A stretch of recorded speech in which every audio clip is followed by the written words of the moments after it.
প্রিয় স্টুডেন্টস, আমরা আজকের এই আলোচনায় অঙ্গতন্ত্র নিয়ে শিখব এবং এই অঙ্গতন্ত্র শেখার মাধ্যমে আমাদের এই চ্যাপ্টারের মোটামুটি একটা থিওরিটিক্যাল যত আলোচনা আছে সেটা কমপ্লিট হয়ে যাবে। এরপরে মাইক্রোস্কোপ একটা টপিকে আলোচনা থাকবে, নর্মাল মাইক্রোস্কোপ এবং যেটাকে বলা হয় জটিল মাইক্রোস্কোপ, এটা নিয়ে একটা আলোচনা থাকবে। ওটা নিয়ে আমি দারুণ একটা ভিডিও তোমাদের তৈরি করে পরে আমি সেটা প্রোভাইড করবো ইনশাল্লাহ। তো দেখো, অঙ্গ আর তন্ত্র, অঙ্গ ব্যাপারটাকে দেখো, এর আগে আমরা টিস্যু নিয়ে আলোচনা করছি। দেখো, অনেকগুলা টিস্যু বা অনেক টাইপের টিস্যু একসাথে মিলে একটা অঙ্গ তৈরি করে। মানে ব্যাপারটা হচ্ছে এরকম যে কোষ, এটা আমি আগেও তোমাদেরকে বলছি, কোষ অনেকগুলা মিলে কী তৈরি হয়? টিস্যু। অনেক ধরনের টিস্যু বা এক প্রকার টিস্যু একসাথে অনেকগুলা হয়ে তৈরি করে অঙ্গ। নর্মালি একটা অঙ্গ তৈরি করতে গেলে অনেক রকমই টিস্যু লাগে। আর বেশ কয়েকটা একই টাইপের অঙ্গ মিলে তৈরি হয় হচ্ছে তন্ত্র।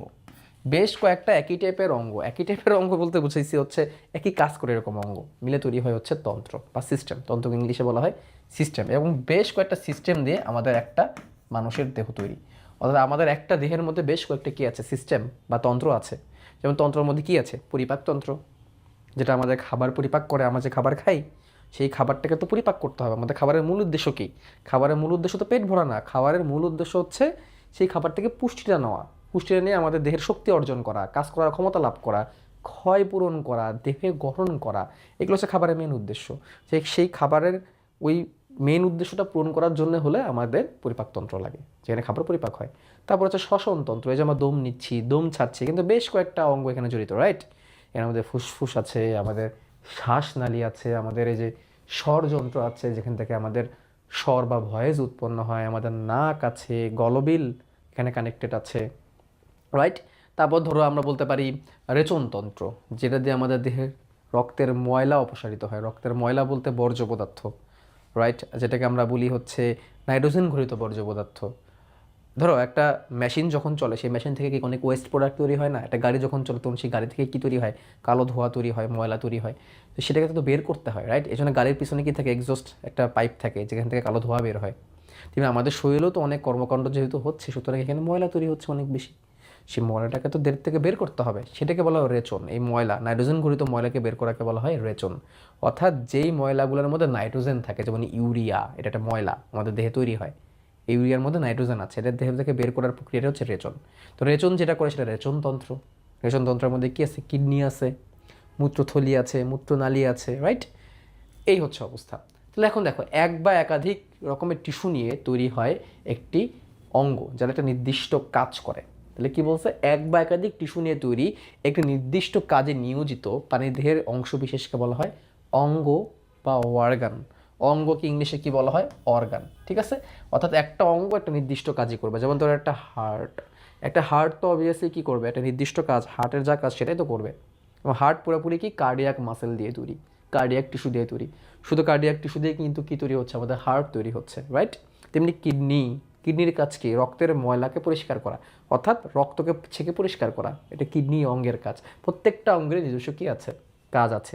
তো জীববিজ্ঞানের যে শাখায় এই সকল অঙ্গ প্রত্যঙ্গ এগুলো নিয়ে কথাবার্তা বলা হয় তাকে বলা হয় মরফোলজি বা অঙ্গ সংস্থান বিদ্যা। মর্ফ, দেখো, মর্ফ, মর্ফ মানে কি? মর্ফ মানে হচ্ছে চেহারা।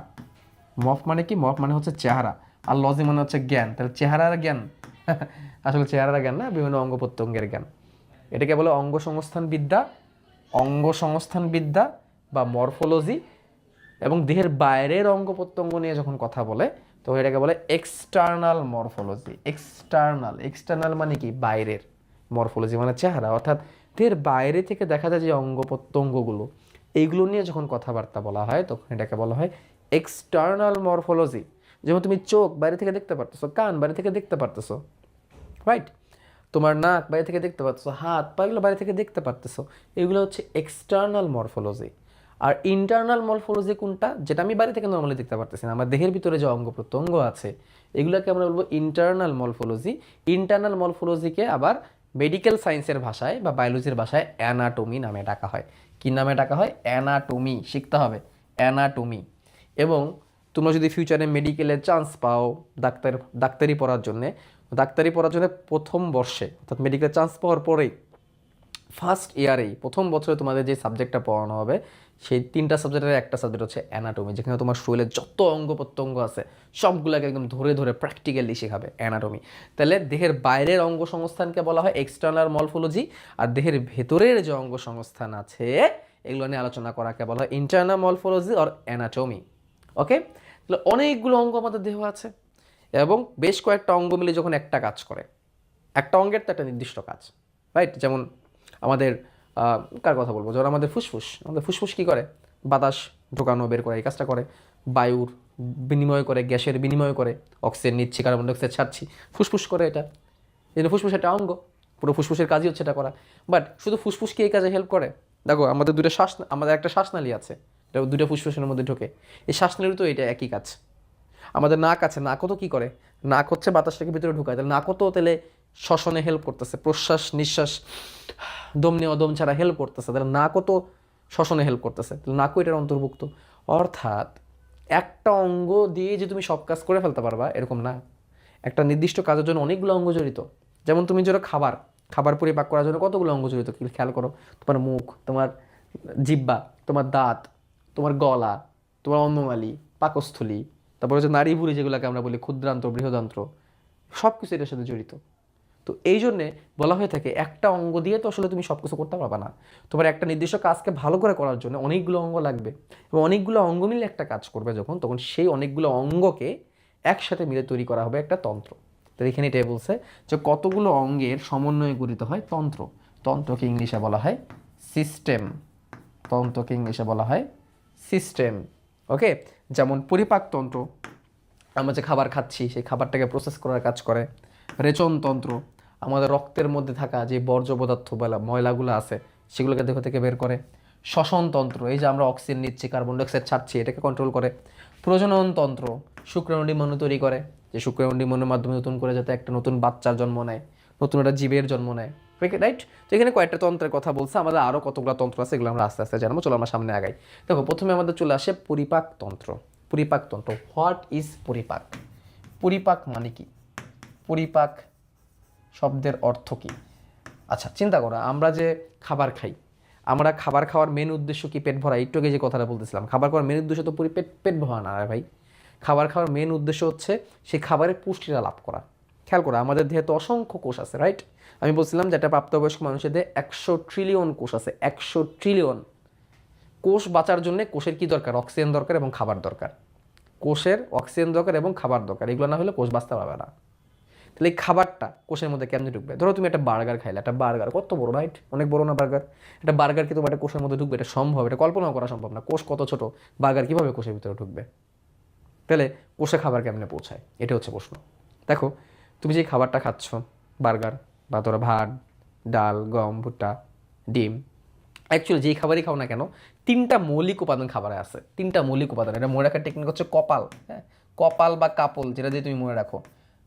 ক থেকে মনে রাখবা কার্বোহাইড্রেট। ক থেকে মনে রাখবা কার্বোহাইড্রেট। কার্বোহাইড্রেট মানে হচ্ছে শর্করা। কার্বোহাইড্রেট মানে হচ্ছে শর্করা। প থেকে হচ্ছে প্রোটিন। প থেকে হচ্ছে প্রোটিন। প্রোটিন মানে কি? আমিষ।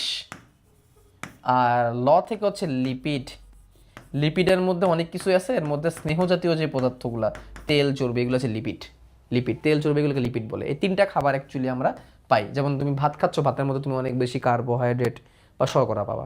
তুমি ডিম খাচ্ছ, ডিমের সাদা অংশ অনেক বেশি প্রোটিন পাবা, আর ডিমের হলুদ অংশ অনেক বেশি কুসুমের মধ্যে অনেক বেশি কী পাবা? ফ্যাট পাবা। এর মানে এই না যে সাদা অংশ শুধু প্রোটিনই আছে, সাদা অংশ ফ্যাট পাওয়া যায়, বাট সাদা অংশে ম্যাক্সিমাম ক্ষেত্রে প্রোটিনই থাকে।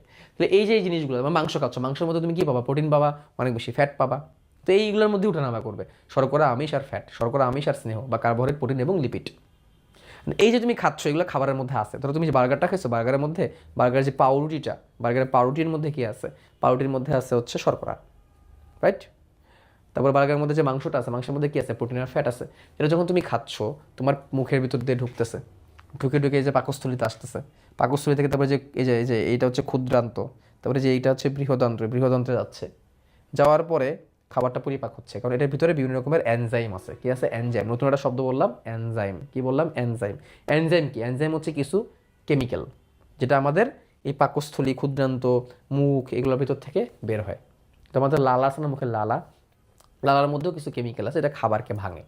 ধরো তুমি বড় যে খাবারটা খাইছো পাউরুটি, তুমি ধরো শর্করা নিয়ে আমি কথা বলি, পাউরুটিতে অনেক শর্করা আছে, এই শর্করাগুলো তো অনেক বড় বড়, রাইট? একটা পাউরুটি তার একটু কোষের মধ্যে ঢুকবে না। একটা শর্করা তৈরি হয়, পাউরুটি তৈরি হয় অনেকগুলো গ্লুকোজ দিয়ে, অনেকগুলো কী দিয়ে? গ্লুকোজ দিয়ে। তো এনজাইম কী করে, ওই জটিল খাবারটাকে, অনেক বড় খাবারটাকে ভেঙে ভেঙে ছোটো ছোটো ছোটো ছোটো ছোটো ছোটো খণ্ডে ভাগ করে, অনেকগুলো ছোটো ছোটো ছোটো ছোটো গ্লুকোজে পরিণত করে শর্করাকে, অনেক বড় বড় প্রোটিনগুলোকে ছোটো ছোটো ছোটো ছোটো অ্যামাইনো অ্যাসিডে পরিণত করে, অনেক বড় বড় ফ্যাটকে ছোটো ছোটো ছোটো ফ্যাটি অ্যাসিড আর গ্লিসারলে পরিণত করে। অর্থাৎ যে কোনো শর্করা মূলত গ্লুকোজ দিয়ে তৈরি, যে কোনো প্রোটিন মূলত অ্যামাইনো অ্যাসিড দিয়ে তৈরি, যে কোনো লিপিড বেসিক্যালি ফ্যাটি অ্যাসিড আর গ্লিসারল দিয়ে তৈরি। এখন এই যে নামগুলো বললাম, glucose, amino acid, fatty acid, glycerol, এগুলো আমাদের কোষের মধ্যে ঢুকে। এগুলো নিয়ে বিস্তারিত খাদ্য পুষ্টি পরিপাক পঞ্চম অধ্যায়ে দেওয়া আছে, ওখানে আমি আবার পড়াবো ইনশাল্লাহ, বাট আমি বেসিকটা বলতেছি। তো এই যে এই বেসিক যে উপাদানগুলো আমি বললাম, যে গ্লুকোজ, অ্যামাইনো অ্যাসিড আর ফ্যাটি অ্যাসিড, এগুলো কোষের মধ্যে ঢোকে, কিন্তু বড় বড় পাউরুটি টাউরুটি এগুলো তো কোষের মধ্যে ঢুকবে না, রাইট? তো তোমাকে কী করতে হবে, পরিপাকের মেন উদ্দেশ্য কি? পরিপাকের মেন উদ্দেশ্য হচ্ছে বড় বড় খাবারগুলোকে, জটিল জটিল খাবারগুলোকে ওই গ্লুকোজ, অ্যামাইনো অ্যাসিড এগুলোতে ভাঙা, এতে সেগুলো কোষের মধ্যে ঢুকতে পারে। রক্ত এগুলো কোষের মধ্যে সব জায়গায় নিয়ে যায়, এটাই হচ্ছে রক্তের কাজ। রক্ত কী করে, সারা দেহের যত কোষ আছে এই কোষের মধ্যেই খাবারগুলোকে পৌঁছায় দেয়। তাহলে ওই খাবারগুলোকে, বড় বড় জটিল খাবারগুলোকে এই যে তন্ত্র, এই তন্ত্র কী করে, ছোট্ট ছোট্ট বেসিক উপাদানে ভাগ করে। যেমন আমি বেসিক উপাদানগুলো নামগুলো লিখে দিই।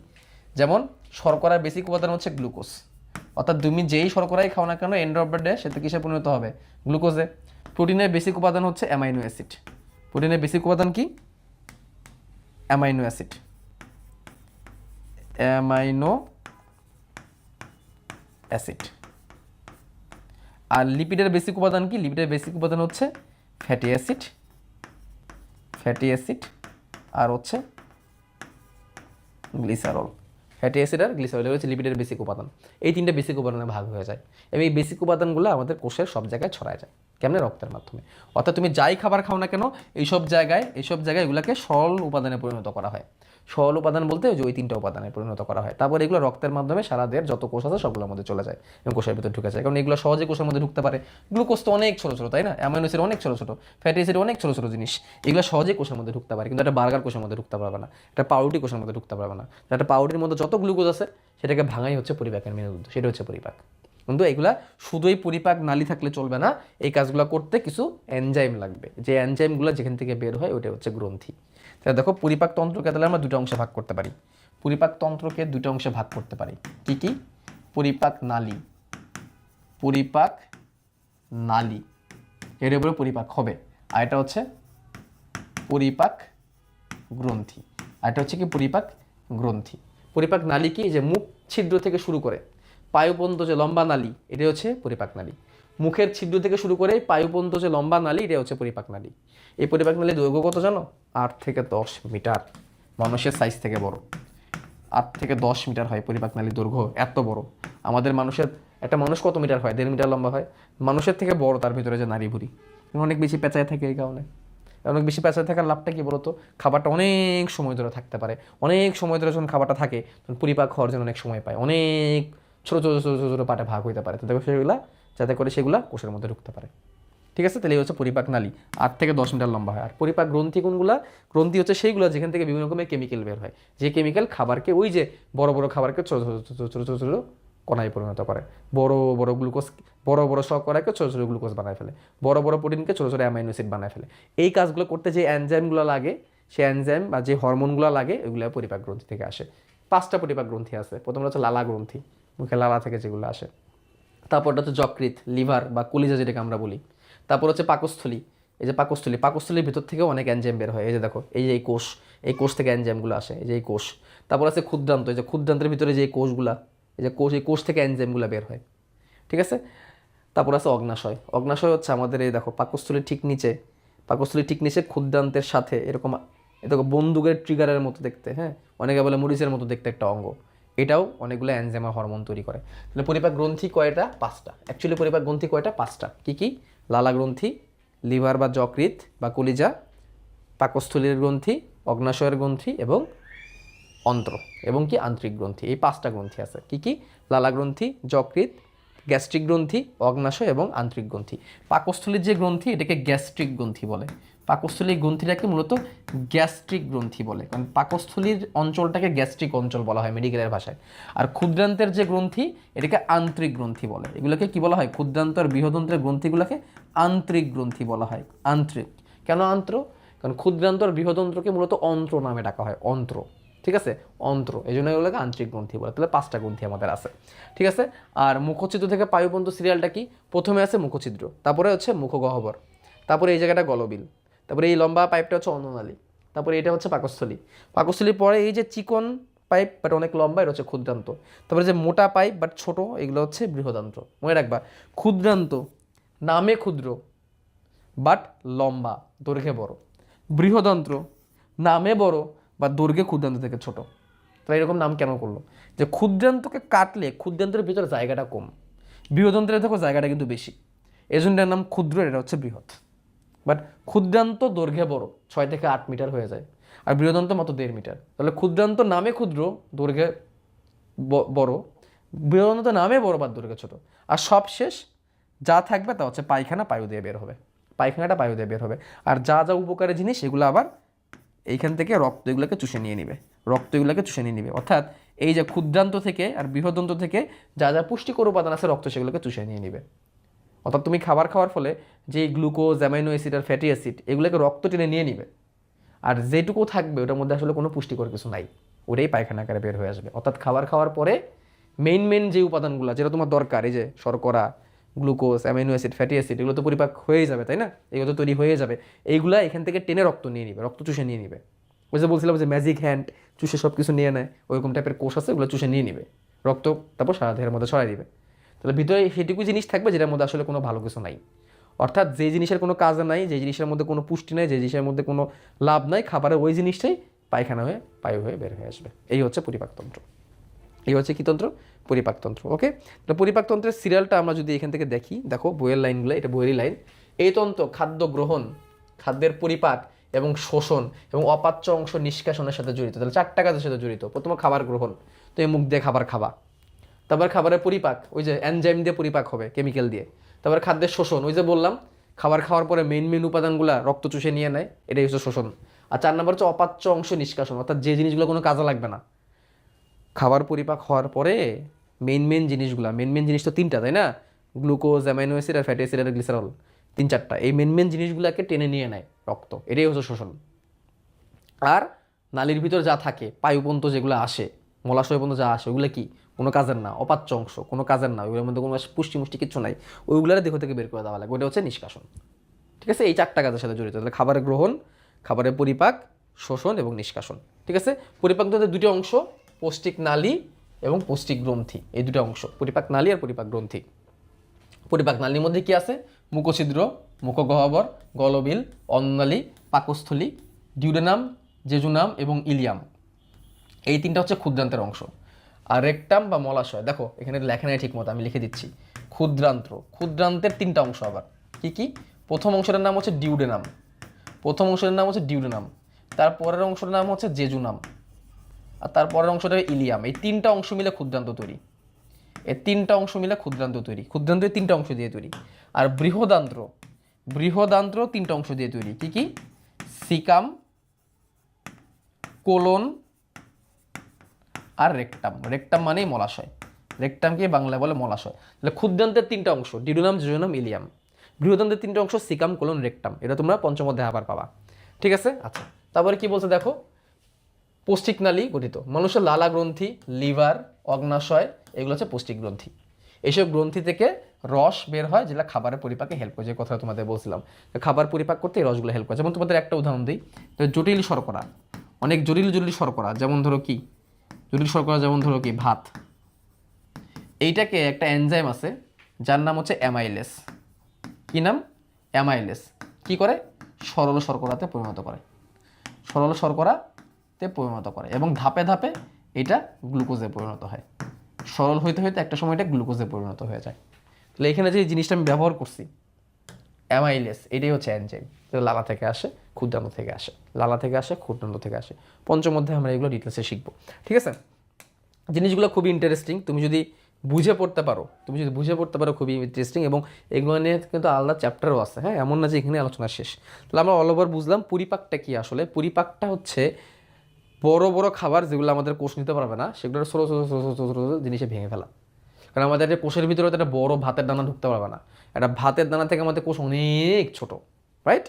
ভাতের দানা অনেক বড়, রাইট? তো ভাতের দানার মধ্যে তো অনেক গ্লুকোজ আছে, ওই গ্লুকোজে ভাগ করাটা, গ্লুকোজে ভাগ করতে হবে। গ্লুকোজ তো ছোটো, গ্লুকোজ তো কোষে ঢুকবে, গ্লুকোজ কোষে ঢুকবে, অসংখ্য গ্লুকোজ কোষে ঢুকতে পারবে, কিন্তু ভাত ঢুকতে পারবে না। তা ভাতের ভিতরে যতগুলো গ্লুকোজ আছে, ভাতটা ততগুলো গ্লুকোজে ভাগ করে ফেলো, যে গ্লুকোজ যতগুলো কোষে ঢোকা দরকার ততগুলো কোষে ঢুকতে পারে। একটা কোষের মধ্যে অনেক গ্লুকোজ ঢুকতে পারবে, গ্লুকোজ তো ছোটো, গ্লুকোজ তো একটা রাসায়নিক অণু, C6H12O6, তাই না? একটা কোষের মধ্যে অসংখ্য গ্লুকোজ ঢুকে যেতে পারবে, কিন্তু এটা ভাত তো আর ঢুকতে পারবে না। তো একটা ভাত থেকে অনেক গ্লুকোজ তুমি পাবা, সেই গ্লুকোজটা তুমি ঢুকাই ফেলো, ঠিক আছে? তাহলে আমরা যদি এখন তোমাদেরকে পরিপাকতন্ত্রটা যদি তোমাদেরকে দেখাই, তাহলে তোমরা একটু বুঝতে পারবা, যেহেতু পড়াই ফেলছি পরিপাকতন্ত্রটা।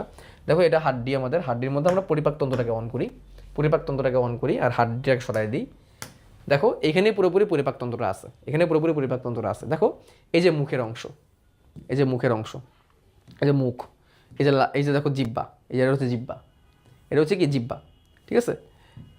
এই যে জিহ্বা মুখের ভিতরে, এই যে এটা হচ্ছে লালা গ্রন্থি, এটা হচ্ছে লালা গ্রন্থি।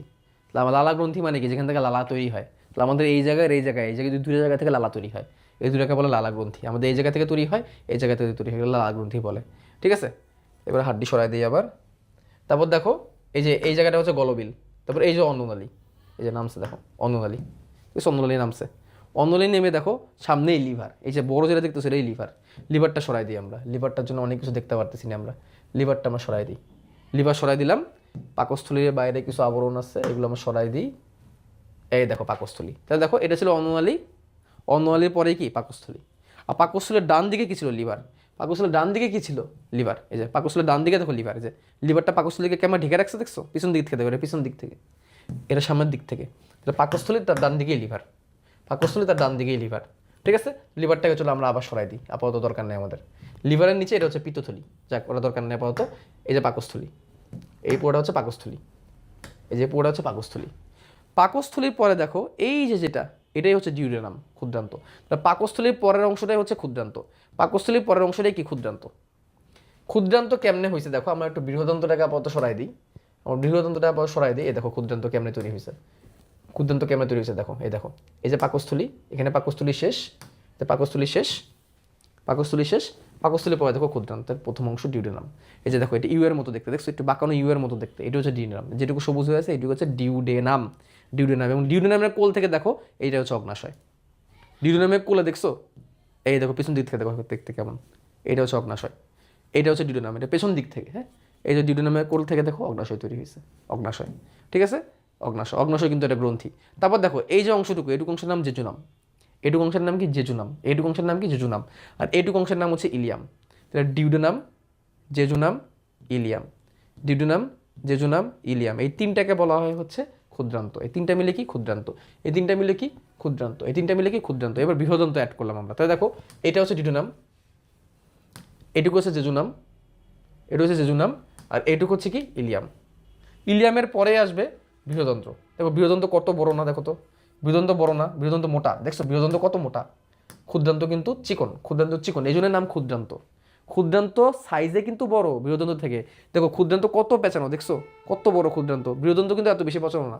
এই দেখো এইটুকু হচ্ছে বৃহদন্ত্র, যে এইটুকু হচ্ছে বৃহদন্ত্র, এই দেখো এইটুকু হচ্ছে বৃহদন্ত্র। বৃহদন্ত্র কিন্তু এত বড় না, 1.5 মিটার থেকে 2 মিটার লম্বা হয়।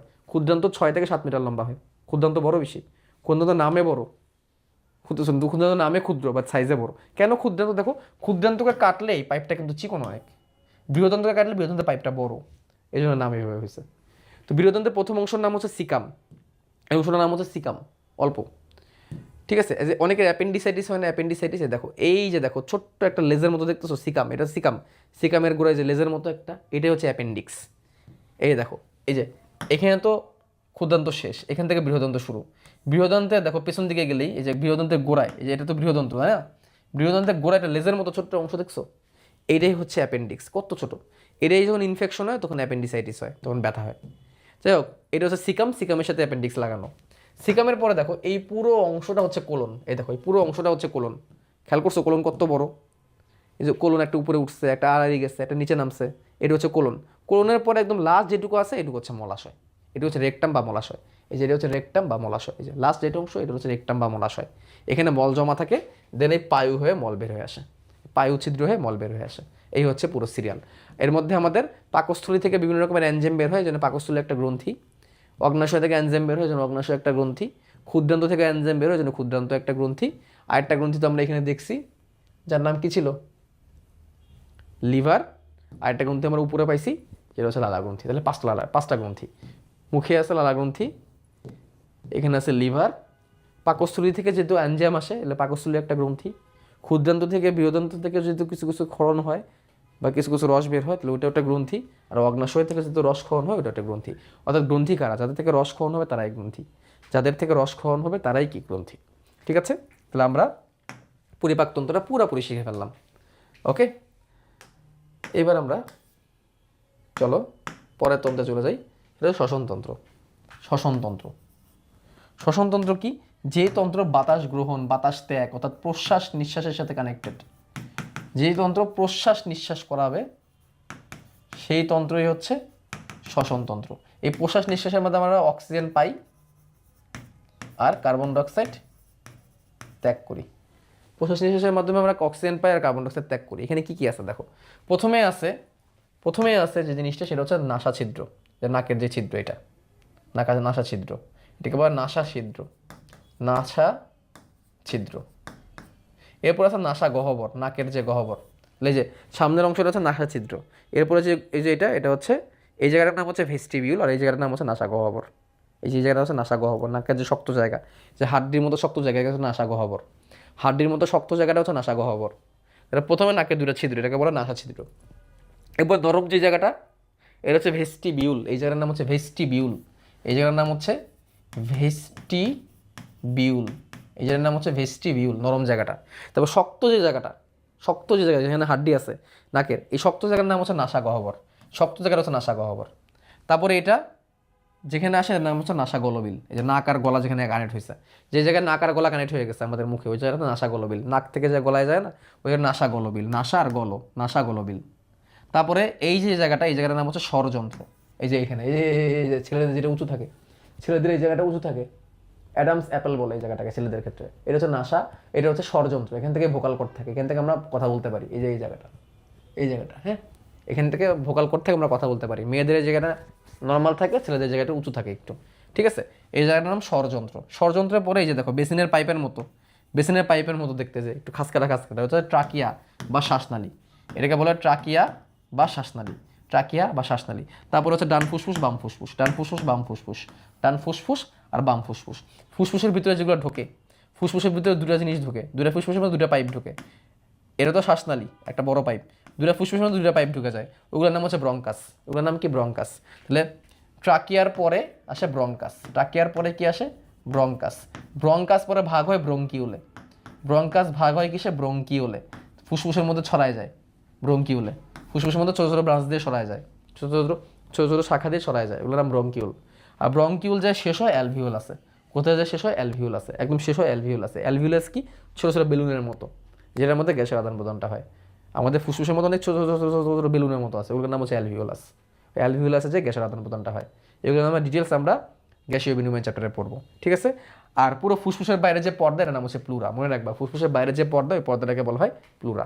তাহলে একটা শ্বাসনালী দুইটা ফুসফুসে ঢোকে, যে দুটো ঢোকে ওই দুটার নাম হচ্ছে ব্রঙ্কাস, যে দুটো ঢোকে ওই দুটার নাম হচ্ছে ব্রঙ্কাস। ব্রঙ্কাস আরও কয়েকটা খণ্ডে ভাগ হয়, ভাগ হয়ে পুরো ফুসফুসের মধ্যে গাছের মতো ছড়ায় যায়, ওটার নাম হচ্ছে ব্রঙ্কিউল।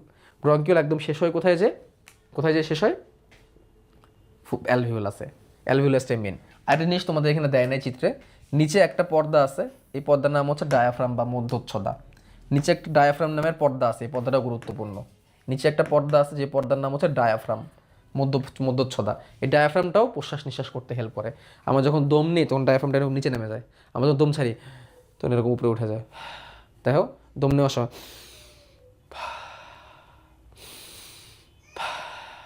ডায়াফ্রামটা এরকম আপ ডাউন হয়, এটা একটা পেশি। ডায়াফ্রাম হচ্ছে একটা মাসেল, ডায়াফ্রাম হচ্ছে কি একটা মাসেল। এই হচ্ছে শ্বসনতন্ত্র। তো এখন দেখি শ্বসনতন্ত্র নিয়ে তোমাদের বইয়ের মধ্যে কী কী কথা লিখছে। শ্বসনতন্ত্র দেখো, নাসারন্ধ্র, নাকের ছিদ্র, গলবিল, ল্যারিংস, ল্যারিংস মানে হচ্ছে স্বরযন্ত্র, স্বরযন্ত্রকে বাংলায় বলা হয় ল্যারিংস, ষড়যন্ত্রকে বাংলায় বলা হয় ল্যারিংস। ট্রাকিয়া মানে শ্বাসনালী। তারপর আসে কি ব্রঙ্কাস, শ্বাসনালী ভাগ হয়েছে দুটো ঢুকে। তারপরে আরও অনেকগুলো ভাগ হয়, এগুলো ব্রঙ্কিউল এবং অ্যালভিওলাই, এবং একজোড়া ফুসফুস নিয়ে শ্বসনতন্ত্র তৈরি। এরা বাইরে থেকে অক্সিজেনের সাহায্যে মানুষের দেহে খাদ্যকে জারণ প্রক্রিয়ায় শক্তি উৎপাদন করে, এই শক্তি দেহের কাজ করে। এখন দেখো এই যে আমরা অক্সিজেন নিচ্ছি, অক্সিজেনটার মেন কাজ কি এটা একটু বুঝতে হবে না? অক্সিজেনটা যে আমরা নেই, এই অক্সিজেনটার মেন কাজ কি আমি তোমাদের বলি। আমি বললাম কি যে আমাদের এই প্রক্রিয়ায় কী হয়, অক্সিজেন গ্রহণ আর কার্বন ডাইঅক্সাইড ত্যাগ। খেয়াল করো আমাদের এই যে আমরা একটু কি গ্লুকোজটা পাইছি না, আমরা একটু কি বললাম যে খাবার খেয়ে আমরা কি পাই, গ্লুকোজ পাই, অ্যামাইনো অ্যাসিড পাই, ফ্যাটি অ্যাসিড পাই, এগুলো রক্ত চুষে নেয়, চুষে সারা দেহের মধ্যে পাঠিয়ে দেয়। তাহলে এই যে গ্লুকোজটা যে আমরা পাইছি, এটাই তো মেনলি খাবার। এই গ্লুকোজ থেকে আমরা শক্তি পাই, যেটা আমরা জীবনী শক্তি চ্যাপ্টারে আমরা ডিটেলস শিখবো কীভাবে পাই। দেখো এই গ্লুকোজটা যেটা আমরা পাইলাম খাবারের মাধ্যমে, রক্ত দিয়ে গেল আমার কোষে, এটা কোথায় হচ্ছে কোষে, এটা কোথায় হচ্ছে কোষের ভিতর হচ্ছে জিনিসটা, কোষে রক্ত খাবার দিয়ে গেল, আর কোষে আমরা বাতাসের মাধ্যমে কি পাইলাম, অক্সিজেন পাইলাম। এই দুটো জিনিস যখন একসাথে হবে তখন এখানে জারণ হবে। কী হবে জারণ? কোনো জায়গায় মনে রাখবা, কোনো জায়গায় অক্সিজেন যুক্ত হওয়া মানে জারণ, কোনো জায়গায় অক্সিজেন যুক্ত হওয়া মানে জারণ, আর হাইড্রোজেন যুক্ত হওয়া মানে বিজারণ। মনে রাখবা এটা। তাহলে খাবার এবার জারণ হবে, জারণ হয়ে কী তৈরি হবে, 38 অণু এটিপি তৈরি হবে। এটিপি মানে কি শক্তি। 38 অণু এটিপি তৈরি হবে এবং আমরা কার্বন ডাইঅক্সাইড ত্যাগ করব। কি ত্যাগ করব? কার্বন ডাইঅক্সাইড ত্যাগ করব। এই কার্বন ডাইঅক্সাইডটাই আবার আমরা বের করে দিই, বাই করে দিই। এই বিক্রিয়া আমি সমতা করলাম না আপাতত, সমতা আমরা জীবনী শক্তি চ্যাপ্টারে শিখবো এটা ইনশাল্লাহ। তাহলে এই যে খাবারকে অক্সিজেন দ্বারা জারণ করা হলো, এটাই হচ্ছে মেন উদ্দেশ্য। খাবারটা আমরা কই পাইছি? খাবারটা আমার কোষের মধ্যে কোত্থেকে আসছে? কোষের মধ্যে খাবার আসছে, যে খাবারটা আমি পরিপাক করছি, ওই যে গ্লুকোজ, ওই গ্লুকোজটা কোষের মধ্যে কে নিয়ে আসে? রক্ত নিয়ে আসে। কোষের মধ্যে রক্ত আরও কি নিয়ে আসে? অক্সিজেন নিয়ে আসে। অর্থাৎ রক্ত এগুলো নিয়ে আসে, রক্তই কোষের মধ্যে এগুলো নিয়ে আসে।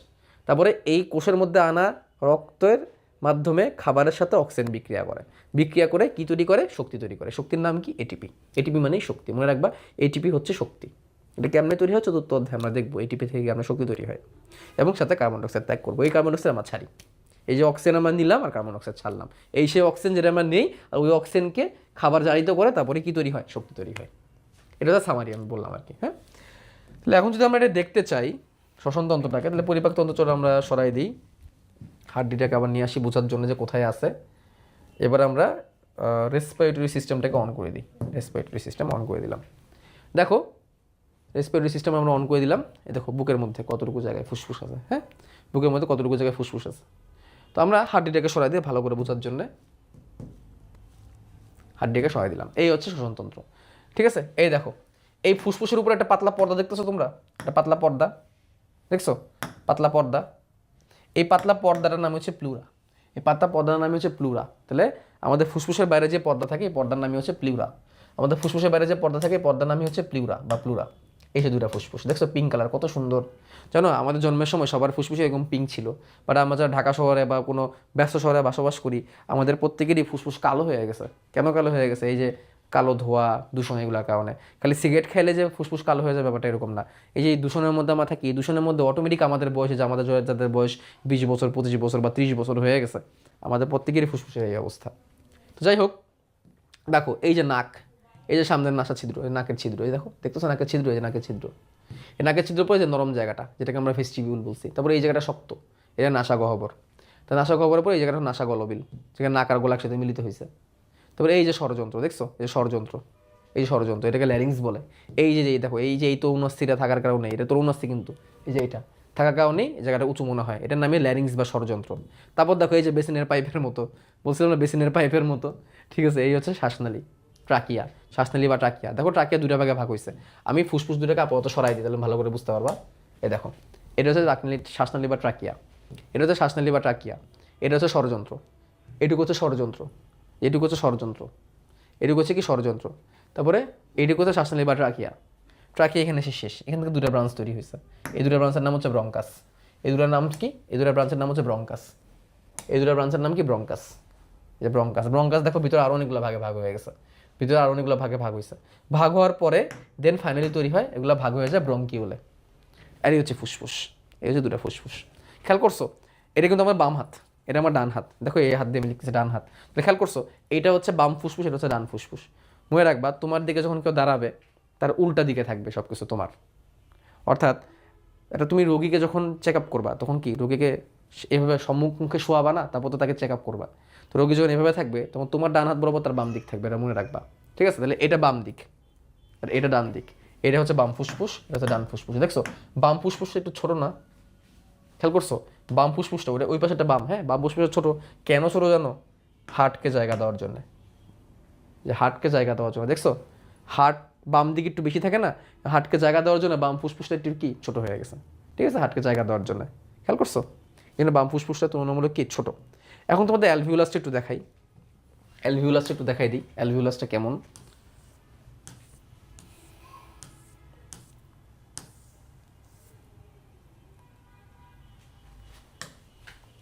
এই দেখো, এই যে অ্যালভিউলাস, এই ছোটো ছোটো বলের মতো এগুলো অ্যালভিউলাস, ছোটো ছোটো বলের মতো এগুলো অ্যালভিউলাস, আর এগুলো হচ্ছে ব্রঙ্কিউল।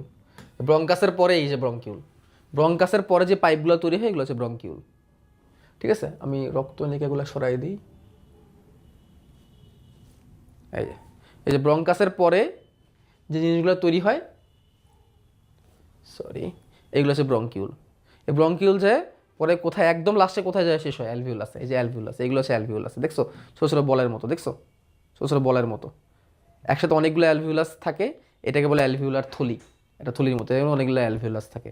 অ্যালভিউলাসের মধ্যে অক্সিজেন কার্বন ডাইঅক্সাইড এক্সচেঞ্জ হয়ে যায়, অক্সিজেন রক্তের মধ্যে চলে যায় আর কার্বন ডাইঅক্সাইড রক্ত থেকে বের হয়ে যায়। ঠিক আছে, এইভাবে পুরো কাজটা হয়ে যায়। ঠিক আছে, এই অ্যালভিউলাসই এই কাজগুলো করে, বুঝছো? অ্যালভিউলাসই এই কাজগুলো করে। এই দেখো অ্যালভিউলাসের চারিদিকে দেখছো কত রক্তনলিকা। এই রক্ত, এই দেখো প্রথমে কার্বন ডাইঅক্সাইড রক্ত নিয়ে আসে, প্রথমে কার্বন ডাইঅক্সাইড যুক্ত রক্ত আসে, দেন অ্যালভিউলাস অক্সিজেন দিয়ে দেয় রক্তকে আর কার্বন ডাইঅক্সাইড নিয়ে ছেড়ে দেয়। এই কার্বন ডাইঅক্সাইড আমরা ছেড়ে দিই, আর যে অক্সিজেন নিছি অক্সিজেন আবার রক্তের মধ্যে চলে যায়, এভাবে রক্ত পরিষ্কার হয়ে যায়। ঠিক আছে, যাক এগুলো আমরা পরে আবার আলোচনা করবো ইনশাল্লাহ পরের ক্লাসগুলোতে, পরের ক্লাসগুলো বলতে একটু বড় হইলে অন্যান্য অধ্যায়।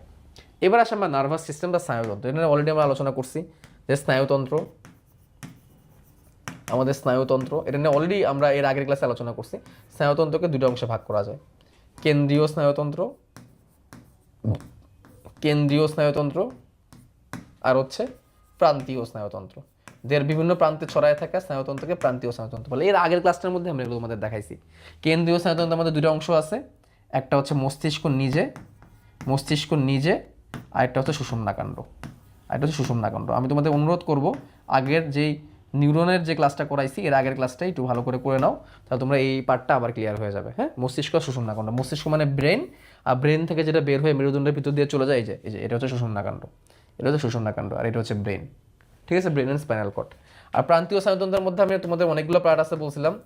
ঠিক আছে, এর মধ্যে একটা আছে অটোনমিক, স্বয়ংক্রিয়, যেটা আমাদের অটোমেটিক কাজগুলো হয়, যেমন ধরো আমাদের যে ফুসফুস প্রশ্বাস নিঃশ্বাস হচ্ছে, হার্টবিট করতেছে, এগুলো আমাদের অটোনমিক স্নায়ু, এগুলো কন্ট্রোল করে।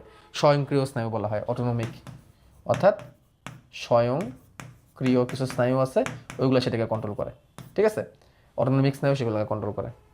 অটোমেটিক যে কাজগুলো হয়ে যাচ্ছে আমাদের দেহের মধ্যে, আমাদের কিছু করা লাগতেছে না, যেমন দম নেওয়া, দম ছাড়া, হার্টবিট করা, এগুলো অটোমেটিক হচ্ছে। তো এগুলো স্নায়ু কন্ট্রোল করে। স্নায়ুতন্ত্রের মেন উপাদান কি? স্নায়ুতন্ত্রের প্রধান কোষ কি? স্নায়ুতন্ত্রের মেন উপাদান হচ্ছে নিউরন। এগুলো নিয়ে এর আগের ক্লাসে আমি তোমাদের সাথে আলোচনা করছি, এই জন্য আমি এখানে তেমন কিছু বলতেছি না। হ্যাঁ, খালি জাস্ট আমি তোমাদের দেখাই দিই কোনখানে কতটুকু আছে, তাহলে তোমরা ভালো করে বুঝতে পারবা। এই হচ্ছে মানুষ, শ্বসনতন্ত্র অফ করে দিলাম, স্নায়ুতন্ত্র অন করে দিলাম, এই হচ্ছে স্নায়ুতন্ত্র। দেখো এই যে দেখতে পারতেছি, এটা হচ্ছে ব্রেন, এটা হচ্ছে ব্রেন, এটা হচ্ছে মেন উপাদান ব্রেন। ঠিক আছে, ব্রেন। আর এইটুকু হচ্ছে কেন্দ্রীয় স্নায়ুতন্ত্র, হেডকোয়ার্টার, এই যে আগের দিনে দেখাইছি। এটা হচ্ছে ব্রেন, আর এটা হচ্ছে স্পাইনাল কর্ড। এটা হচ্ছে কি? Spinal cord. Spinal cord, spinal কর্ডটা কিসের ভিতরে থাকে? আমাদের মেরুদণ্ডের ভিতরে থাকে, মেরুদণ্ড দিয়ে ঘেরা থাকে আর কি, মেরুদণ্ড দিয়ে স্পাইনাল কর্ডটা ঘেরা। দেখছো যে মেরুদণ্ডে হাড় সরাই দিলে তুমি স্পাইনাল কর্ড দেখতে পারবা। একটা হাড় সরাই দিলাম, দুটা হাড় সরাই দিলাম, তিনটা হাড় সরাই দিলাম, এই দেখো ভিতরে স্পাইনাল কর্ড দেখতে পাচ্ছ, ভিতরে স্পাইনাল কর্ড, মেরুদণ্ড হাড়ের ভিতরে স্পাইনাল কর্ড থাকে। আর মানুষের মাথার খুলি ব্রেনটাকে ঘিরে রাখে, মানুষের মাথার খুলি যে ব্রেনটাকে ঘিরে রাখছে, দেখছো ব্রেনটাকে ঘিরে রাখছে। এই ব্রেন আর স্পাইনাল কর্ড, এই ব্রেন আর স্পাইনাল কর্ড, এই দুটো জিনিসই হচ্ছে মেইন। আর এখান থেকে যে শাখা পোশাখা যেগুলো বের হয় ওগুলোকে বলা প্রান্তীয় স্নায়ু, ওগুলো প্রান্তীয় স্নায়ুর অংশ। যেমন ব্রেন থেকেও যে স্নায়ুগুলো বের হয় ওগুলোকে বলা হয় কর্টিক স্নায়ু। আমাদের ব্রেন থেকে তোর 12 জোড়া স্নায়ু বের হয়, ওগুলোকে কর্টিক স্নায়ু বলে, এই ব্রেন থেকে বের হয়। দেখো চোখে চলে গেছে, কানে চলে গেছে, এগুলোকে বলে কর্টিক স্নায়ু। আর আমাদের সুষুম্নাকাণ্ড থেকে বের হয় 31 জোড়া, এগুলোকে বলে সুষুম্না স্নায়ু। তাহলে ব্রেন থেকে বের হয় 12 জোড়া, আর সুষুম্নাকাণ্ড থেকে বেরোয় 31 জোড়া। এগুলো বিভিন্ন জায়গায় ছড়ায় যায়, এগুলোকে বলা হয় প্রান্তীয় স্নায়ু। আপাতত এটুকু জানলে আমাদের চলবে। হ্যাঁ, স্নায়ুতন্ত্র থেকে আমাদের অলরেডি আগের ক্লাসে আমি তোমাদের সাথে আলোচনা করছি, এখানে জাস্ট যতটুকু দেবো এতটুকু বলে দিলাম। দেখো, দেহের বাইরের এবং ভিতরের উদ্দীপনা গ্রহণ করা এবং সেই অনুযায়ী উপযুক্ত প্রতিক্রিয়া তৈরি করাই হচ্ছে এই তন্ত্রের কাজ, যেটা নিয়ে আমি আগের ক্লাসে আলোচনা করছি।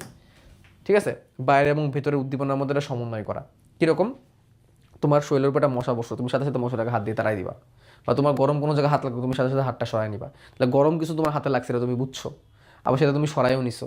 তাহলে কি গরম কিছু লাগছে এটা বোঝার জন্য কী করা লাগছে? এখান থেকে উদ্দীপনা ব্রেনে বা কেন্দ্রীয় স্নায়ুতন্ত্রে যাওয়া লাগছে, কেন্দ্রীয় স্নায়ুতন্ত্রে মূলত। আর সেখান থেকে আবার একটা প্রতিক্রিয়া করা লাগছে। কি প্রতিক্রিয়া? যে হাতটা সরাই দাও। ওইখান থেকে একটা কমান্ড আসে তোমার হাতে, তারপর তুমি হাত সরাইছো। তাহলে একটা কমান্ড গেছে অনুভূতি নিয়ে, আর একটা কমান্ড আসছে, তারপর তুমি হাত সরাই দিছো। ঠিক আছে, মস্তিষ্ক, সুষুম্নাকাণ্ড এবং কর্টেক্স স্নায়ু নিয়ে স্নায়ুতন্ত্র তৈরি। শুধু কর্টেক্স স্নায়ু না, সুষুম্না স্নায়ু আছে। কর্টেক্স স্নায়ু প্লাস সুষুম্না স্নায়ু, প্লাস সুষুম্না স্নায়ু। কর্টেক্স স্নায়ু কত জোড়া? 12 জোড়া। সুষুম্না স্নায়ু কত জোড়া? 31 জোড়া। কর্টেক্স স্নায়ু কত জোড়া? 12 জোড়া। এগুলো হচ্ছে প্রান্তীয় স্নায়ুর অংশ। এছাড়া স্বয়ংক্রিয় স্নায়ুতন্ত্র নামে স্নায়ুতন্ত্র আরও একটি অংশ আছে। স্নায়ুতন্ত্রের এই অংশ দেহের অনৈচ্ছিক পেশির কাজগুলোকে নিয়ন্ত্রণ করে, অর্থাৎ যেগুলো আমাদের কন্ট্রোল করা লাগে না, ওগুলো অটোনমিক নার্ভাস সিস্টেম কন্ট্রোল করে। অটোনমিক নার্ভাস সিস্টেম বা স্বয়ংক্রিয় স্নায়ুতন্ত্র, ওইখানে আমাদের কিছু করা লাগে না। হার্টবিট করা, লাংসের কাজ করা, তারপর খাবার পরিপাক হয়, ওইখানে আমাদের কিছু করা লাগে না, অটোমেটিক হয়ে যায়। ঠিক আছে, এই হচ্ছে স্নায়ুতন্ত্র। আচ্ছা, স্নায়ুতন্ত্রের পরে আমাদের কোথায় যেতে হবে? স্নায়ুতন্ত্রের পরে যেতে হবে আমাদের রেচনতন্ত্রে। রেচন, হোয়াট ইজ রেচন? রেচনতন্ত্রের প্রধান উপাদান হচ্ছে কিডনি। আমাদের দেহে দুটো কিডনি থাকে। ঠিক আছে, এটা হচ্ছে বাম কিডনি, কারণ এটা বাম দিক, এটা হচ্ছে ডান কিডনি। খেয়াল করছো, বাম কিডনিটা কিন্তু একটু উপরে ডান কিডনি থেকে। খেয়াল করছো, বাম কিডনিটা কিন্তু ডান কিডনি থেকে একটু কি উপরে। কেন জানো? আমাদের ডান দিকে লিভার থাকে, আমাদের পেটের ডান দিকে লিভার থাকে, আর লিভার এত জোরে চাপ দেয় যে ডান দিকের কিডনি একটু নিচে নেমে যায় লিভারের চাপে, বুঝছো? যাই হোক, দুটা কিডনি থাকে। এই কিডনির কাজ কি? রক্ত পরিষ্কার করা। মনে রাখবা, কিডনির প্রধান কাজ, কিডনির প্রধান কাজ রক্ত পরিষ্কার করা। কিডনির প্রধান কাজ রক্ত পরিষ্কার করা, রক্তকে পিউরিফাই করা, এটা কিডনির প্রধান কাজ। ঠিক আছে, রক্তের মধ্যে অনেক ময়লা আছে। তোমার সারা দেহের মধ্যে দেখো, সবগুলা কোষের মধ্যে খাবার পৌঁছায় দিচ্ছে গিয়ে রক্ত। সেই কোষে থাকা ময়লাগুলো আবার রক্ত নিয়ে আসতেছে, এজন্য রক্ত ময়লা দ্বারা পরিপূর্ণ হয়ে যাচ্ছে। এটা ভাইবো না যে পায়খানা করে আমি আমার দেহের সকল ময়লা বের করতেছি। আমি যে খাবার খাচ্ছি, ওই খাবারের যেটুকু দরকার নেই ওইটুকু পায়খানা দিয়ে বের হচ্ছে। মানে আমাদের দেহের মধ্যে প্রতিনিয়ত প্রচুর ময়লা তৈরি হচ্ছে। এর মধ্যে নাইট্রোজেন দিয়ে তৈরি ময়লাগুলো খুব বিষাক্ত। যেমন কি, এদের নামগুলো কি কি? এদের নামগুলো আমি বলি। যেমন এদের নাম হচ্ছে ইউরিয়া। ইউরিয়া, আমাদের দেহে ইউরিয়া তৈরি হয়। জি, এই সেই ইউরিয়া সার যেটা গাছের লাগে, ইউরিয়া। তারপর একটা হচ্ছে uric acid. Uric acid, uric acid. আর একটা হচ্ছে ক্রিয়েটিনিন। ব্লাড টেস্ট করলে এই টেস্টটা দেয়, ক্রিয়েটিনিন টেস্ট, এটা দেখার জন্য রক্তের মধ্যে ময়লা বেড়ে গেছে কিনা। আর এটা হচ্ছে অ্যামোনিয়া। অ্যামোনিয়া, এগুলো হচ্ছে রক্তের ময়লা। এগুলো হচ্ছে রক্তের ময়লা, যেগুলোকে বর্জ্য পদার্থ বলে, বর্জ্য ময়লা। এবং এই ময়লাগুলোকে নাইট্রোজেন ঘটিত বর্জ্য বলা হয়। নাইট্রোজেন ঘটিত বর্জ্য কেন? কারণ এই এই বর্জ্যগুলোর প্রত্যেকটার কমন জিনিস কি জানো? এরা প্রত্যেকের কমন জিনিস হচ্ছে ইউরিয়া। এদের মধ্যে নাইট্রোজেন আছে, যেমন ইউরিয়ার মধ্যে নাইট্রোজেন আছে, ইউরিক অ্যাসিডের মধ্যে নাইট্রোজেন আছে, ক্রিয়েটিনের মধ্যে নাইট্রোজেন আছে, অ্যামোনিয়া তো নাইট্রোজেন দিয়ে তোমরা সবাই জানো। এই জন্য এগুলোকে বলা নাইট্রোজেন ঘটিত বর্জ্য। এগুলো এত খারাপ, এত খারাপ, এগুলো যদি রক্তের মধ্যে থাকে রক্ত বিষাক্ত হয়ে যায়। এই জন্য এগুলোকে ছাড়তে হয়। এগুলো কেন আমাদের শরীরে তৈরি হয়? স্বাভাবিক না? এই যে একটু আগে যেটা বললাম, গাড়ি চললে গাড়ি থেকে কালো ধোঁয়া তৈরি হয় না? ওই যে ডিজেল, পেট্রোল, এগুলো পুরোই তো কালো ধোঁয়া তৈরি হয়। তবে তোমার দেহের মধ্যে খাবার খাচ্ছ, খাবার শক্তি তৈরি করতেছে, এগুলোর মধ্যে অনেক ময়লা তৈরি হচ্ছে।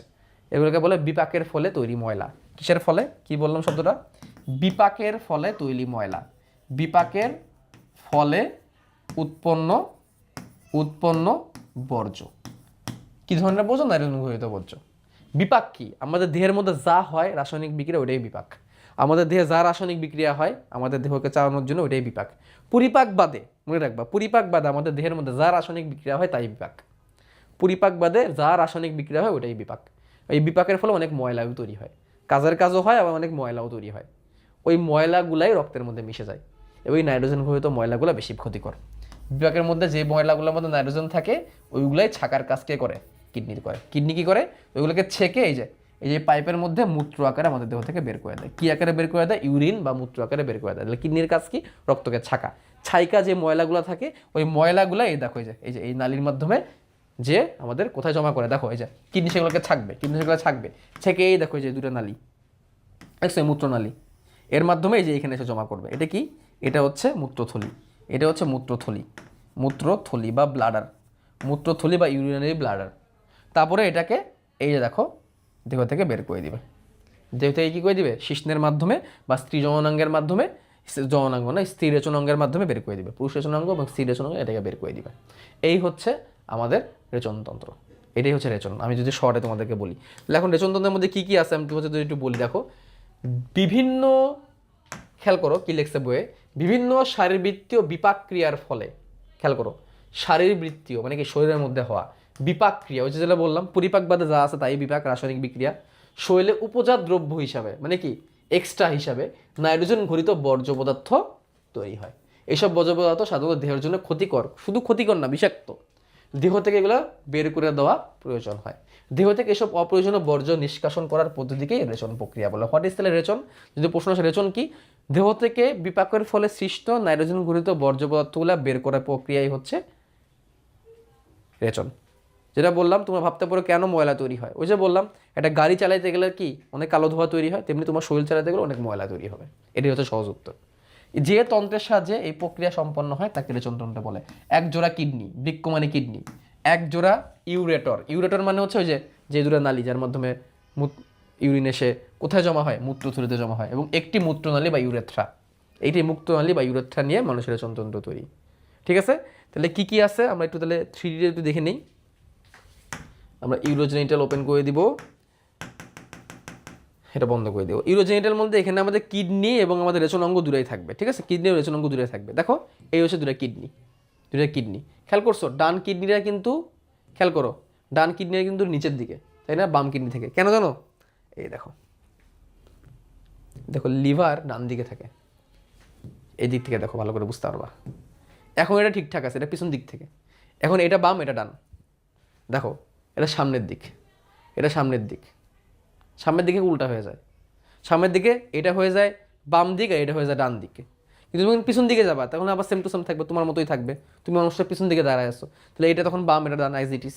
দেখছো এই যে ডান দিক কিডনিটা একটু নিচে না, দেখো কতটা নিচে, খেয়াল করছো ডান দিকের কিডনিটা কতটা নিচে, কেন? এই যে লিভার, এটাই তো লিভার, এই লিভারের কারণে লিভারের চাপে ডান দিকে কিডনিটা নিচের দিকে নেমে যায়। এটা জানতা? কত ইন্টারেস্টিং জিনিস না? দেখো, যাই হোক এটাকে আবার সরাই দিই। খেয়াল করো এই দুটা কিডনি, কিডনি থেকে যে দুটা পাইপ বের হয়, এই দুটা পাইপ অ্যাকচুয়ালি কি, এই দুটা পাইপ এর নাম হচ্ছে ইউরেটর। এই দুটা পাইপের নাম কি? ইউরেটর, ইউরেটর। এটা ইউরিন নিয়ে আসে তাই এর নাম ইউরেটর। এটাকে আবার কেউ আবার এই মূত্রনালী বলে দিও না বাংলায়, ঠিক আছে, বাংলা নাম আরেকটা, ইউরেটর মনে রাখো, ইউরেটর। তাহলে কিডনি থেকে দুটা কি বের হয়? ইউরেটার বের হয়, দুটা কিডনি থেকে দুটো ইউরেটার বের হয়। এবং ইউরেটার যে কোথায় জমা হয়, ইউরেটার যে কোথায় জমা হয় খেয়াল করো, ইউরেটার যে জমা হয় যে মূত্রথলিতে, এটার নাম হচ্ছে মূত্রথলি। এর নাম কি? মূত্রথলি, মূত্রথলি, এখানে মূত্র জমা হয়। এটা অনৈচ্ছিক পেশি, এটা মূত্র জমা করে, এখানে কন্ট্রোল আমাদের নাই। ঠিক আছে, এটা নির্দিষ্ট পরিমাণে মূত্র জমা হলে তখন আমাদের মূত্র ত্যাগের ইচ্ছা থাকে। তখন যখন আমাদের ইউরিন পায় তখন আমাদের ইউরিনটা কি হয়, দেখো এখানে এসে এই যে যৌনাঙ্গ বলতে রেচনাঙ্গের মাধ্যমে, যৌনাঙ্গ রেচনাঙ্গ তো পুরুষদের ক্ষেত্রে একই, তারপর দেহ থেকে নিষ্কাশিত হয়ে যায়, তারপর দেহ থেকে কি হয়ে যায়, তারপর দেহ থেকে নিষ্কাশিত হয়ে যায় যৌনাঙ্গের মাধ্যমে, রেচনাঙ্গের মাধ্যমে। ঠিক আছে, এই হচ্ছে অবস্থা। তাই এটাই বইয়ের মধ্যে বলছে। তাহলে কী কী আছে? এক জোড়া কিডনি, এক জোড়া ইউরেটর, একটা মূত্রথলি আর একটা মূত্রনালী, ইউরেথ্রা বলা হয় মূত্রনালীকে। ঠিক আছে, ওকে, মনে থাকবে, এটা ভালো করে মনে রাখবা। তাহলে এইখান থেকে আমরা আবার এটা দেখি, এক জোড়া কিডনি, এক জোড়া বৃক্ক, এক জোড়া ইউরেটর, একটা মূত্রথলি আর একটা মূত্রনালী, এটাকে আবার মূত্রনালী বলো না। তাহলে প্রথম দুইটা দুটা করে, পরেরগুলো একটা করে। তাহলে প্রথম দুইটা অর্থাৎ কিডনি দুইটা, ইউরেটার দুইটা, পরের দুইটা একটা করে, মূত্রথলি একটা, মূত্রনালী একটা, শেষ। এবার জননতন্ত্র নিয়ে আরও ডিটেলস আলোচনা তোমাদের জীবে প্রজনন অধ্যায়ে থাকবে। পুরুষ জননতন্ত্র আর স্ত্রী জননতন্ত্র দুটো আলাদা। মনে রাখবে পুরুষ জননতন্ত্রের প্রধান অঙ্গটা হচ্ছে শুক্রাশয়, এই যে দুটো শুক্রাশয় যেটা অন্ডকোষের ভিতরে থাকে, পুরুষের অন্ডকোষের ভিতরে দুটো শুক্রাশয় থাকে। ঠিক আছে, এটা হচ্ছে পুরুষের প্রধান যৌনাঙ্গ। ঠিক আছে, আর স্ত্রীর প্রধান যৌনাঙ্গ কোনটা? দুটো ডিম্বাশয়, একটা ডিম্বাশয়, একটা ডিম্বাশয়। এটা আমাদের কোথায় থাকে? জরায়ু। এই যে জরায়ু, জরায়ুর দুই পাশে থাকে, জরায়ুর দুই পাশে থাকে, এটা দেহের ভিতরের দিকে থাকে। আর পুরুষদের শুক্রাশয় দেহের নিচে বাইরের দিকে থাকে, যেটাকে বলা অন্ডথলি।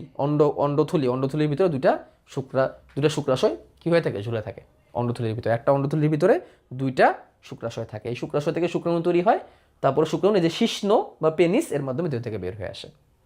তাহলে এটা হচ্ছে মেন যৌনাঙ্গ। পেনিস কিন্তু মেন যৌনাঙ্গ না, বা শিশ্ন কিন্তু প্রধান যৌনাঙ্গ বলতে পারবো না তোমরা, ওটা হচ্ছে যৌনাঙ্গের একটা অংশ, বাট প্রধান যৌনাঙ্গ হচ্ছে শুক্রাশয়। তেমনি স্ত্রীদের প্রধান যৌনাঙ্গ হচ্ছে ডিম্বাশয়। এই দুটো ডিম্বাশয় থেকে ডিম্বাণু তৈরি হয়। এইটা হচ্ছে জরায়ু, এটা হচ্ছে প্রধানত জরায়ু, যেখানে বাচ্চারা বড় হবে। জানো, বাচ্চা থাকাকালে জরায়ুর সাইজ 20 গুণ বড় হয়ে যায়, জানো? মায়ের পেটে যখন বাচ্চা আসে তখন এই জরায়ুর সাইজ 20 গুণ বড় হয়ে যায়, ঠিক আছে? তারপরে এই জায়গাটার নাম হচ্ছে যোনি, যেটাকে আমরা ইংলিশে বলি ভেজাইনা। এটাই হচ্ছে স্ত্রী যৌনাঙ্গ, ঠিক আছে? তাহলে পুরুষ যৌনাঙ্গ দেখলাম, স্ত্রী যৌনাঙ্গ দেখলাম। দেখি এখান থেকে বইয়ে কি লিখছে। দেখো, প্রজাতির ধারাকে বিলুপ্ত হওয়ার থেকে রক্ষা করার জন্য এই তন্ত্র নিজস্ব বৈশিষ্ট্যযুক্ত নতুন প্রজন্ম সৃষ্টির লক্ষ্যে শুক্রাণু ও ডিম্বাণু তৈরি করা থাকে। মানে কি বলছে? মানে বলছে যে একটা প্রজাতি যাতে হারায় না যায়, তাই না? এই জন্য শুক্রাণু আর ডিম্বাণু তৈরি হয়। পুরুষরা শুক্রাণু তৈরি করে, স্ত্রীরা ডিম্বাণু তৈরি করে। তারপরে শুক্রাণু ডিম্বাণু মিলিত হয়ে জাইগোট তৈরি হয় এবং নতুন একটা ভ্রূণ তৈরি হয়। এই ভ্রূণ থেকে একটা বাচ্চা শিশু জন্ম নেয়। প্রথমে তৈরি হয় ভ্রূণ, ভ্রূণ থেকে বাচ্চা। এরা তোমাদের আগেই বলছে এগুলো। এই জন্য আমি বলে থাকি আমার এই ক্লাসগুলো ভালো করে বোঝার জন্য একদম প্রথম থেকে এই চ্যাপ্টারের শুরু থেকে যে ক্লাসগুলো আছে সেগুলো ভালো করে করবা, ঠিক আছে? আর এই চ্যাপ্টার আর এই যে ভিডিওটা তুমি দেখতেছো, এই ভিডিওর ডেসক্রিপশন এবং কমেন্ট বক্সে একটা লিঙ্ক দেওয়া আছে, টেলিগ্রাম চ্যানেলের লিঙ্ক আর টেলিগ্রাম গ্রুপের লিঙ্ক দেওয়া আছে। একটা টেলিগ্রাম চ্যানেল লিঙ্ক দেওয়া আছে, একটা টেলিগ্রাম গ্রুপ লিঙ্ক দেওয়া আছে, দুইটা। টেলিগ্রাম হচ্ছে একটা অ্যাপ, এটা অ্যান্ড্রয়েড আর বা আইফোন থেকে তুমি ডাউনলোড করতে পারবা। ওই টেলিগ্রাম চ্যানেলে তোমরা জয়েন করবা, সকল আপডেট ক্লাসের স্লাইড তুমি আগে পাবা, ঠিক আছে? একদম সাথে সাথে পেয়ে যাবা। আর টেলিগ্রাম গ্রুপে তুমি আমার সাথে সরাসরি কথা বলতে পারবা, তুমি প্রশ্ন করবা, আমি সুযোগ মতো ওইখানে উত্তর দিয়ে দিব তোমাদের রিপ্লাইগুলো। দ্রুত জয়েন করে ফেলবা। এই জন্য তোমাদের কী করতে হবে? টেলিগ্রাম অ্যাপটা ডাউন করতে হবে। কেন টেলিগ্রাম, কেন হোয়াটসঅ্যাপ না? কারণ টেলিগ্রাম অ্যাপে তুমি যে সময় জয়েন করো না কেন, তুমি আগের কনভারসেশনগুলো দেখতে পারবা। হোয়াটসঅ্যাপ গ্রুপের সমস্যা কি? হোয়াটসঅ্যাপ গ্রুপে তুমি ধরো অনেক পরে জয়েন করলা, তুমি ধরো ভিডিওটা দেখছো 2 মাস পরে, তখন তুমি কী হবে? তখন তুমি জয়েন করলে আগের কনভারসেশন, আগের যে ছবিগুলা বা আগের যে ফাইলগুলো তুমি পাবা না। বা টেলিগ্রামে এটা একটা সুবিধা, ঠিক আছে? যাই হোক, সাধারণত পরিণত বয়সে জননতন্ত্রের মাধ্যমে প্রাণী প্রজনন ক্ষমতা অর্জন করে। মানে একটা নির্দিষ্ট বয়সের পরে প্রাণী তার প্রজনন ক্ষমতা অর্জন করে, তার আগে তো আর না। এটা বাচ্চা তো আর প্রজনন করতে পারবে না, একটা নির্দিষ্ট বয়স আসা লাগবে, এটাকে বয়সন্ধিকাল বলে। তারপর থেকে প্রজনন করতে পারে। এভাবে প্রজননের মাধ্যমে প্রজাতির ধারা অব্যাহত থাকে। ওই যে শুক্রাণু ডিম্বাণু মিলে জাইগোট, তারপর ভ্রূণ, তারপর নতুন একটা বাচ্চা হয়। এভাবে করে প্রজাতি টিকে থাকে। মানুষ এক লিঙ্গ প্রাণী মানে কি? মানুষের যেটা পুরুষ সেটা আলাদা, স্ত্রীটাও আলাদা, ঠিক আছে? পুরুষ মানুষের দেহে পুরুষ প্রজননতন্ত্র এবং স্ত্রী মানুষের দেহে স্ত্রী প্রজননতন্ত্র বা নারী প্রজননতন্ত্র থাকে। মানুষের জন্য এক লিঙ্গ। তাহলে উভলিঙ্গী কি আছে? হ্যাঁ আছে। অনেক কৃমি আছে উভলিঙ্গ, যেমন ফিতাকৃমি আছে। এই ফিতাকৃমি কেমন জানো? ফিতাকৃমি হচ্ছে উভলিঙ্গ। আমি খুঁজতেছি দেখানোর জন্য, আমার ল্যাবের মধ্যে আছে, তারপর তো দেখাইতে পারতেছি না, কোথায় যে আছে খুঁজে পাচ্ছি না। পরে আমি দেখাবো নি। আমার ল্যাবে মোটামুটি অনেক কিছু আছে। যেমন তোমাদের একটা জিনিস দেখাই, খুবই মজা বাবা। দেখো এই যে কেঁচো, দেখছো এটার ভিতরে কেঁচো আছে, কেঁচো। তারপরে হচ্ছে স্ট্রিং রে, দেখবা স্ট্রিং রে, এ দেখো স্ট্রিং রে, এই যে আমার ল্যাবে আছে এগুলো, দেখছো কি দারুণ জিনিস। এগুলো তুমি যখন বড় হবা তখন এগুলো দিয়ে তোমাদেরকে পড়াবো, এই যে স্ট্রিং রে। হ্যাঁ, তারপর তোমাদেরকে দাঁড়াও আরও মজার কিছু জিনিস দেখাই, দাঁড়াও। তার আগে হচ্ছে ক্যামেরাটার ফোকাসটা ঠিক করে নিতে হবে। জাস্ট এ মিনিট, তোমাদেরকে জেলিফিশ দেখায়, জেলিফিশ। এই দেখো জেলিফিশ, দেখছো দেখাই যাচ্ছে না ট্রান্সপারেন্ট এতটা, এটা জেলিফিশ। হ্যাঁ, তারপর তোমাদেরকে একটা জিনিস দেখাই, গোল কৃমি। এই যে গোল কৃমি, এই গোল কৃমির মধ্যে পুরুষ আর স্ত্রী আলাদা, এদেরকে আলাদা করা যায়। পুরুষ গোল কৃমি, স্ত্রী গোল কৃমি আলাদা। এটা এটা গোল কৃমি, ঠিক আছে? পুরুষ গোল কৃমি। ও এই যে ফিতা কৃমি পেয়ে গেছি, দাঁড়াও দেখাচ্ছি।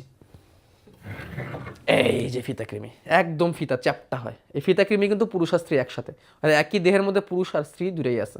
পুরুষ পর্যন্ত স্ত্রী পর্যন্ত দুটাই আছে। এটা হচ্ছে ফিতা কৃমি, একদম চ্যাপ্টা। এটা একই দেহে পুরুষ আর স্ত্রী দুটা প্রজনন তন্ত্রই আছে, ঠিক আছে? এই জন্য এগুলোকে বলা হয় উভলিঙ্গ প্রাণী। আমার এখানে অনেক কিছু আছে, তোমাদের অন্য সময় ছবি দিয়ে দেখাবো না। তোমরা যখন কলেজে উঠবা তখন এগুলো দিয়ে পড়াবো তোমাদেরকে। হ্যাঁ, আর কি দেখাবো তোমাদেরকে? চলো একটা বেবি শার্ক দেখাই। বেবি শার্ক না, বেবি শার্কটা তো পাচ্ছি না। আছে আচ্ছা, বেবি শার্কটা তোমাদের আরেকদিন দেখাবো। এটার জন্য তোমাদের ইন্টারেস্ট রেখে দিলাম। হ্যাঁ, তোমাদেরকে ইন্ট্রিক করে রাখলাম, পরে অন্য সময় তোমাদের বেবি শার্ক দেখাবো ইনশাল্লাহ আরেকদিন। যাই হোক, এই হচ্ছে কথা। তাহলে একলিঙ্গ কি উভলিঙ্গকে এটা বুঝাই দিলাম। যাদের দেহে পুরুষ আর স্ত্রী দুটাই থাকবে অঙ্গ, এটা উভলিঙ্গ, আর যাদের একটা থাকবে এটা হচ্ছে একলিঙ্গ। ঠিক আছে, ওকে। অক্টোপাসও দেখাবো না আরেকদিন আছে। এবার আসি আমরা ত্বকীয় তন্ত্র। আচ্ছা দেখি তো এদিকে, এই দেখো ত্বকীয় তন্ত্র, এটা সহজ। এই দেখো আমাদের স্কিনের যে তন্ত্র এটাকে ত্বকীয় তন্ত্র বলে। জানো মানব দেহের সব থেকে বড় অঙ্গ কি বলতে পারবা? মানব দেহের সব থেকে বড় অঙ্গ কোনটা কেউ জানো? মানব দেহের সব থেকে বড় অঙ্গ হচ্ছে ত্বক। রিমেম্বার, ত্বক একটা অঙ্গ। কারণ কি, ত্বক আমাদের স্কিন টিস্যু দিয়ে তৈরি। অনেকগুলো টিস্যু মিলে কি তৈরি হয়? অঙ্গ তৈরি হয়। স্কিন কি টিস্যু দিয়ে তৈরি না, পড়ছি না আমরা ত্বকীয় টিস্যু। তাহলে এগুলো অনেকগুলো টিস্যু মিলে অঙ্গ তৈরি হয়। তো ত্বক হচ্ছে মানবদের সব থেকে বড় অঙ্গ, আর ত্বকের তন্ত্রটাকে ত্বকীয় তন্ত্র বলা হয়। তো এখান থেকে তো আসলে বলার মতো কিছু নাই। এখান থেকে মনে রাখবা ত্বকীয় তন্ত্রটাকে ইংলিশে বলা হয় ইন্টিগুমেন্টারি সিস্টেম। দেখো দেহের বাইরের দিকে যে আচ্ছাদনকারী আবরণ থাকে, আচ্ছাদনকারী মানে কি? আচ্ছাদন মানে কি? শেল্টার, বা কিভাবে বোঝায় আচ্ছাদন, এটাকে আসলে ইংলিশে বলা হয় হচ্ছে শেল্টার টাইপের। তা আমাদের দেহের বাইরের দিকে আমাদের দেহের ভিতরের অংশটাকে শেল্টার দিয়ে রাখছে, বাইরে থেকে আচ্ছাদন মানে কভার করা। মানে আই থিঙ্ক বুঝতে পারছো। আমি আসলে বাংলা দিয়ে বুঝতে পারতেছি না আচ্ছাদন শব্দটার মানে কি। কোনো ভালো শব্দ থাকলে একটু, মানে আচ্ছাদন মানে অ্যাকচুয়ালি কি একটু কমেন্টে আমরা জানাই, হয়তো তোমরা যারা ক্লাসটা করতেছো আই থিঙ্ক তোমরা বুঝছো। মানে দেহের বাইরে থেকে আচ্ছাদন মানে কি, একটা কভার, একটা শেল্টার দেওয়া, এরকম টাইপের আবরণ থাকে যাকে ত্বক বা চামড়া বলে। কিছু ক্ষুদ্র ক্ষুদ্র গ্রন্থিযুক্ত এই ত্বক দেহকে আচ্ছাদন করে, যে আবার আচ্ছাদন মানে শেল্টার করে, কভার করে, বাইরের আঘাত থেকে এবং জীবাণুর আক্রমণের হাত থেকে রক্ষা করে। বাইরের আঘাত থেকে রক্ষা করতেছে, রাইট? জীবাণু যাতে ঢুকতে না পারে। জানো ত্বক এত পাওয়ারফুল একটা জিনিস, সে যে কোনো কিছুর বিরুদ্ধে অভেদ্য।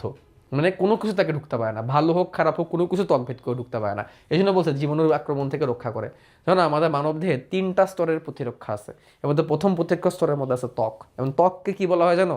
ত্বক হচ্ছে best defence of the human body. আমাদের স্কিন হচ্ছে আমাদের হিউম্যান বডির সব থেকে বড় ডিফেন্সিভ, সব থেকে বড়, সব থেকে গুরুত্বপূর্ণ। মানে স্কিন ভেদ করে কিছুই ঢুকতে পারে না। এই জন্য কোনো জায়গায় কেটে গেলে বা পুড়ে গেলে কি হয়? স্কিনটা ওপেন হয়ে যায়, ওই জায়গায় স্কিন পাংচার হয়ে যায়, ছিদ্র হয়ে যায়, ওপেন হয়ে যায়, তখন জীবাণু সহজেই ঢুকে যেতে পারে। ঠিক আছে। এছাড়া দেহের জলীয় অংশকে দেহের ভিতরে সংরক্ষণ করে। মানে কি, রক্ত যা কিছু আছে তরল পদার্থ, এগুলোকে দেহের ভিতরে ঠিকমতো আটকায় রাখছে। একটা কথা আছে, দেখো খেয়াল রাখছো, ক্ষুদ্র ক্ষুদ্র ক্ষুদ্র গ্রন্থিযুক্ত এই ত্বক। মানে ত্বকে গ্রন্থি আছে, তাই না? চলো আমরা একটু ত্বক দেখাই, তোমাদের ত্বকের একটা মডেল দেখাই, তাহলে তোমরা ভালো করে বুঝতে পারবা স্কিনের একটা মডেল।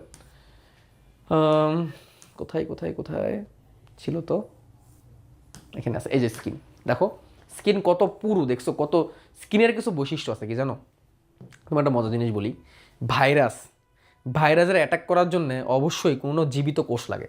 এটা ভাইরাসের বৈশিষ্ট্য। ভাইরাস কখনো কোনো মৃত কোষকে অ্যাটাক করতে পারে না, এটা মনে রাখবা। এটা খুবই মজার টেকনিক। যখন তোমরা কলেজ উঠবা একটা চ্যাপ্টারই থাকবে, নাম হচ্ছে অণুজীব, যেখানে ভাইরাস ব্যাকটেরিয়া এগুলো নিয়ে আলোচনা করবে। তো ভাইরাস কখনো কোনো মৃত কোষকে অ্যাটাক করতে পারে না। ভাইরাসের বাঁচতে হলে তাকে জীবিত কোষের মধ্যে অ্যাটাক করতে হবে। এমনকি ধরো কোনোটা জীবিত কোষের মধ্যে ভাইরাস আছে, ওই কোষ যদি হুট করে মারা যায় ভাইরাস ভিতরে থাকা অবস্থায়, তাহলে ভাইরাসটাও নিষ্ক্রিয় হয়ে যাবে। মরবে না, বাট নিষ্ক্রিয় হয়ে যাবে। ঠিক আছে। তেমনি অনেক ব্যাকটেরিয়া বা অনেক জীবাণুই আছে, তারা মৃত কোষকে অ্যাটাক করতে পারে না, জীবিত কোষকে অ্যাটাক করতে হয়। তো স্কিনের মজার বিষয়টা কি জানো? স্কিনের সব থেকে প্লাস পয়েন্টটা কি? স্কিনের বাইরের দিকে অনেক মৃত কোষ থাকে, অনেক মৃত কোষের একটা লেয়ার থাকে, যার কারণে সহজে কোনো জীবাণু এখানে আসলেও বেশিক্ষণ টিকে থাকতে পারে না। তো একটা ভাইরাস আসলো, এসে স্কিনের উপর বসলো, স্কিনের উপর দিকে ম্যাক্সিমাম কোষই মৃত, কয়েকটা মৃত কোষের চাপা স্তর থাকে, অনেক চাপা একটা স্তর থাকে মৃত। দেখো দেখতে এই জন্য মনে হইতেছে কেমন যে, তাই না? মৃত কোষের কিছু চাপা স্তর থাকে, যাতে করে জীবাণু এসে বসলেও ওখানে যাতে সুবিধা করতে না পারে। বিশেষ করে ভাইরাসগুলো তো সুবিধা করতেই পারে না জীবিত কোষ না পেয়ে। তারপরেও কিছু কিছু জীবাণু তো আছে খুব পাওয়ারফুল, তারা ঢুকে যায় ভিতরে, ওই মৃত কোষ ভেদ করে ভিতর দিকে ঢুকে যায়। ঠিক আছে, দেখছো এই যে কতগুলো আমরা যে পড়ছিলাম না, ত্বককে আমরা কি পড়ছিলাম? ত্বকের স্তরগুলো দেখে মনে হয় কি অনেকগুলো স্তর না? দেখো যে ত্বকের কতগুলো স্তর দেখছো প্রথম দিকে, অনেকগুলো স্তর না? তার মধ্যে দেখো বাইরের স্তরটাকে একদম মনে হচ্ছে না কোনো কোষ আছে, একদম মৃত।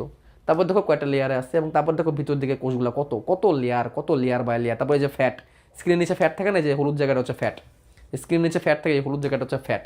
যে চর্বি যাদের বেশি তাদের শীত কম লাগে, যে শীতের মধ্যে যাদের চর্বি বেশি তাদের শীত কম লাগে, কারণ কি? এই যে ফ্যাটের লেয়ারের কারণে। দেখছো কত লেয়ার। তারপর দেখো যে আমাদের ত্বকে লোম থাকে না, দেখো লোম, এই যে এগুলোকে একটা লোম, দেখছো কত গভীরে ঢুকে যায় লোম, দেখছো লোম কেমনে বেরোইছে। তারপর দেখো এই স্কিনে বেশ কিছু গ্রন্থি আছে, বেশ কিছু কি আছে?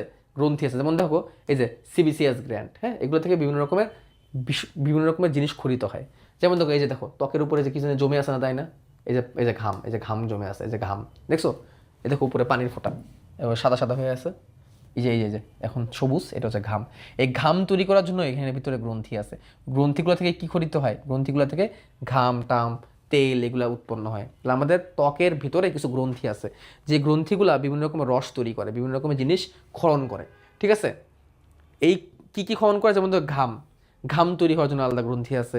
তারপরে আমাদের অনেকের স্কিন তৈলাক্ত হয় না, বলে না অয়েলি স্কিন, ওই অয়েল তৈরি করার জন্য আলাদা কিছু গ্রন্থি আছে, এগুলো এখান থেকে তৈরি হয়। ঠিক আছে, এই জন্য বলছে গ্রন্থিযুক্ত।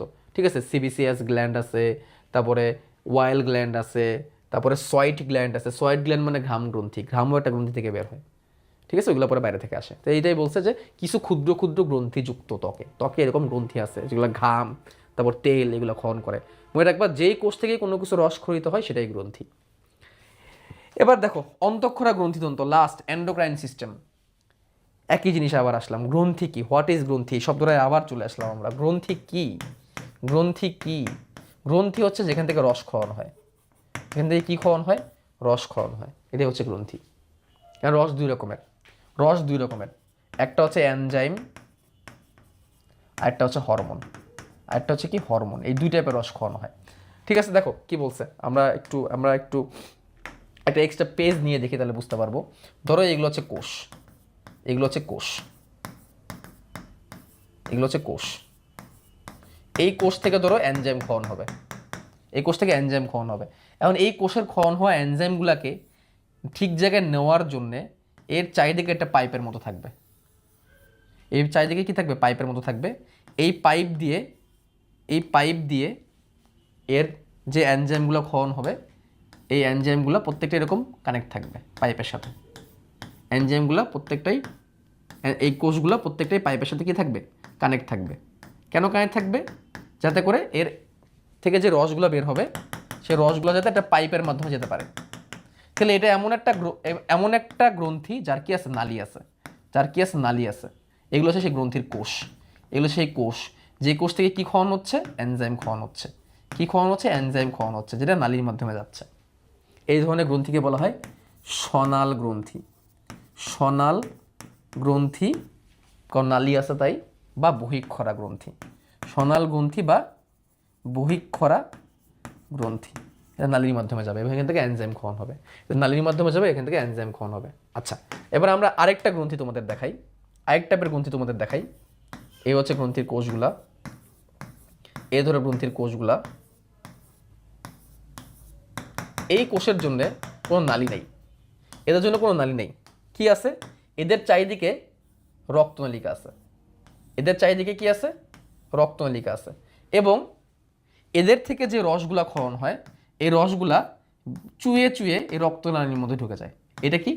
ব্লাড নালী বা রক্তনালী। এবং এটার ভিতর থেকেই এগুলো চলে যায়। এগুলো কি? সেগুলো হচ্ছে হরমোন। এগুলো হচ্ছে হরমোন। হরমোন রক্তের মাধ্যমে পরিবাহিত হয়ে যায়, রক্তের মাধ্যমে পরিবাহিত হয়ে যায়। এগুলোর জন্য আলাদা কোনো নালী নেই। এই ধরনের গ্রন্থিকে বলা হয় অন্তঃক্ষরা গ্রন্থি। এই ধরনের গ্রন্থিকে বলা হয় অন্তঃক্ষরা গ্রন্থি। অর্থাৎ যেই গ্রন্থির জন্য নালী থাকবে সেটা বহিঃক্ষরা, আর যে গ্রন্থির জন্য নালী থাকবে না সেটা অন্তঃক্ষরা। তাহলে নালী না থাকলে এই রসগুলা কিসের মাধ্যমে যাবে? রসগুলা রক্তের মাধ্যমে যাবে। যার নালী নেই তার রক্ত আছে, রক্ত সেগুলোকে নিয়ে যাবে। এই জন্য এগুলোর নাম হচ্ছে অন্তঃক্ষরা গ্রন্থি। তাহলে অন্তঃক্ষরা গ্রন্থির নালী থাকবে না, রক্তের মাধ্যমে যাবে। এবং অন্তঃক্ষরা গ্রন্থি থেকে যে রসগুলো ক্ষরণ হবে সেই রসগুলোর নাম কি? হরমোন। আর বহিঃক্ষরা গ্রন্থি থেকে যে রসগুলো আসবে সেই রসগুলোর নাম কি?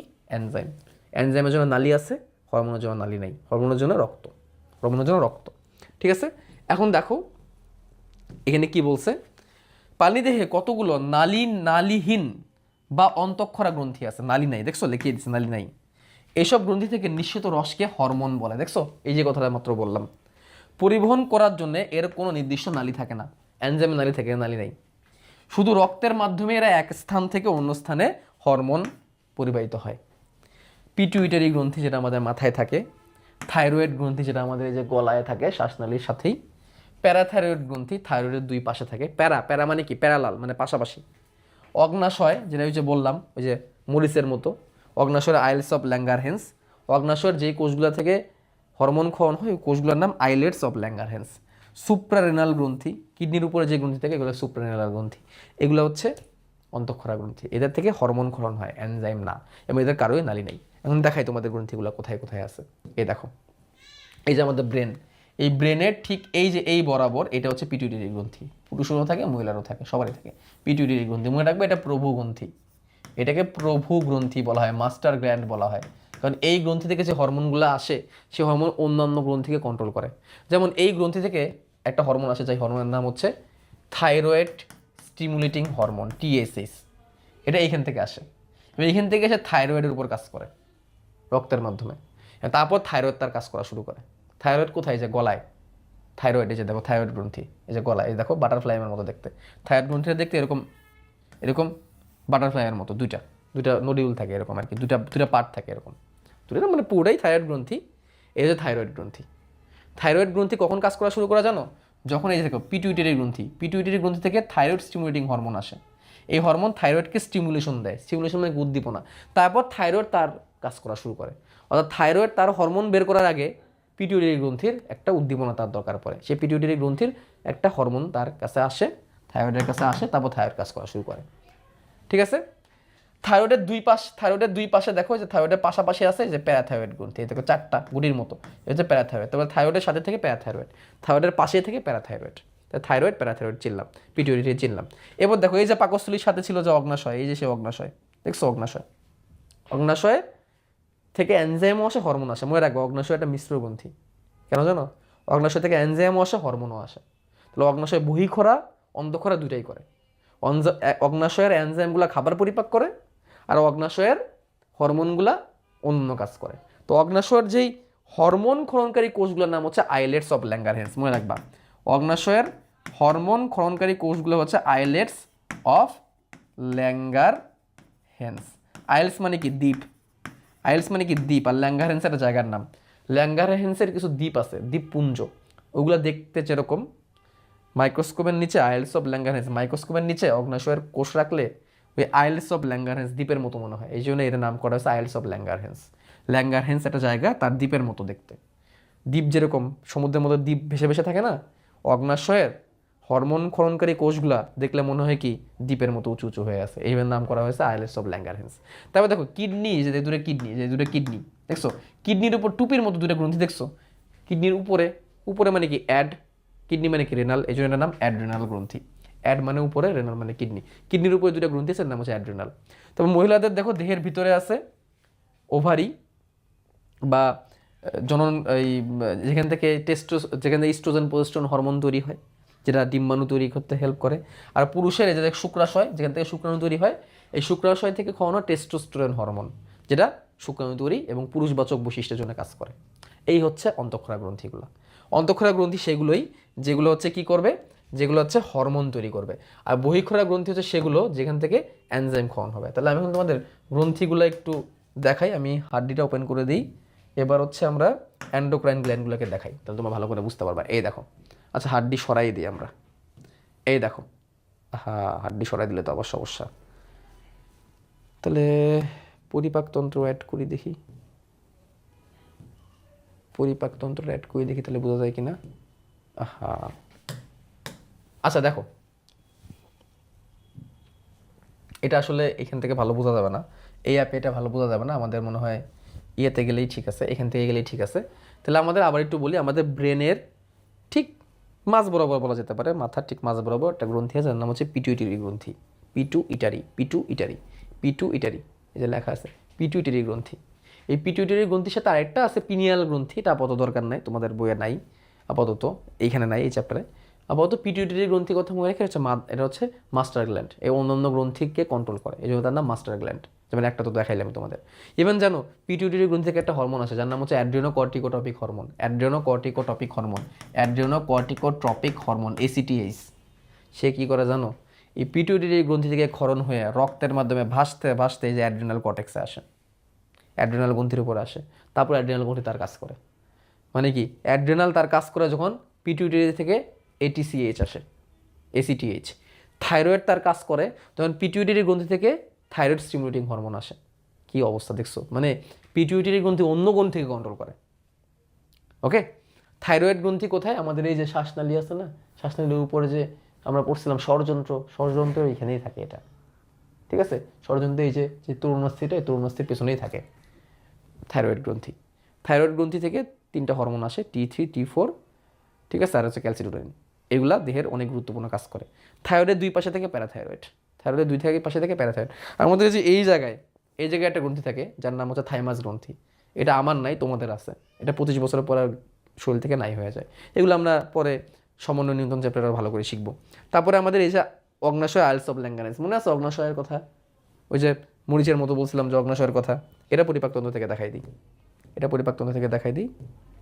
এই যে পরিপাকতন্ত্রে, এই যে দেখো পেছন দিক থেকে দেখো, এই যে এটা আমাদের বডির পেছন দিক থেকে দেখতেছি, এই যে এটা নাম হচ্ছে অগ্নাশয়। অগ্নাশয়ের আইলস অফ ল্যাঙ্গারহ্যান্স।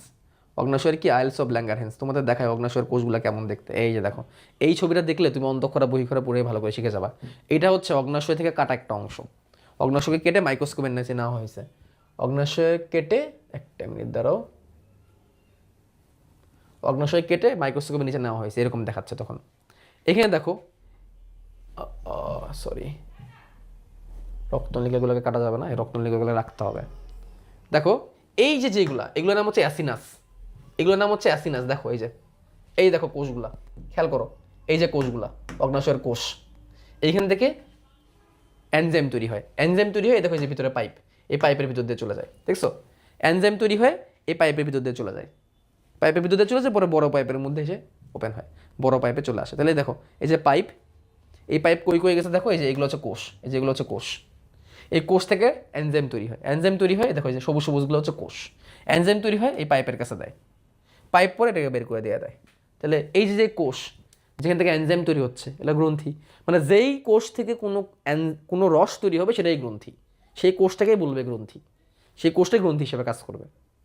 তাহলে এই কোষগুলো থেকে এনজাইম তৈরি হচ্ছে, এনজাইম এটার ভিতরে ঢুকতেছে, এখান থেকে পরে পাইপের মধ্যে চলে আসতেছে। তাহলে এই যে গ্রন্থি, এটার জন্য পাইপ আছে, এটার জন্য কি আছে? পাইপ আছে। দেখছো কত পাইপ, এটাকে বলে সোনাল গ্রন্থি। এই দেখো পাইপ, এই গ্রন্থির জন্য পাইপ আছে, এই জন্য এটাকে বলতেছে সোনাল গ্রন্থি।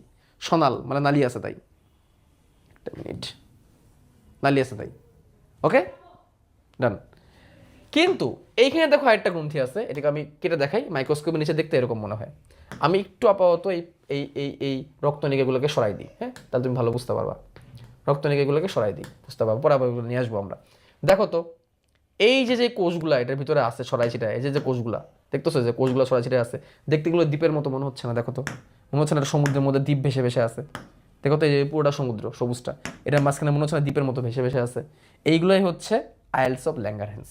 এই কোষগুলোকে একসাথে বলা হয়, এই কোষগুলোকে বলা আইলস অফ ল্যাঙ্গারহ্যান্স। এখানে 4 রকমের কোষ আছে, তাহলে 4 রকমের কোষ আছে। এই দেখো, এই যে এই কোষের নাম হচ্ছে বিটা কোষ, এই এখন যেগুলো সিলেক্ট হয়ে আছে। তারপরে এগুলো হচ্ছে আলফা কোষ, ঠিক আছে।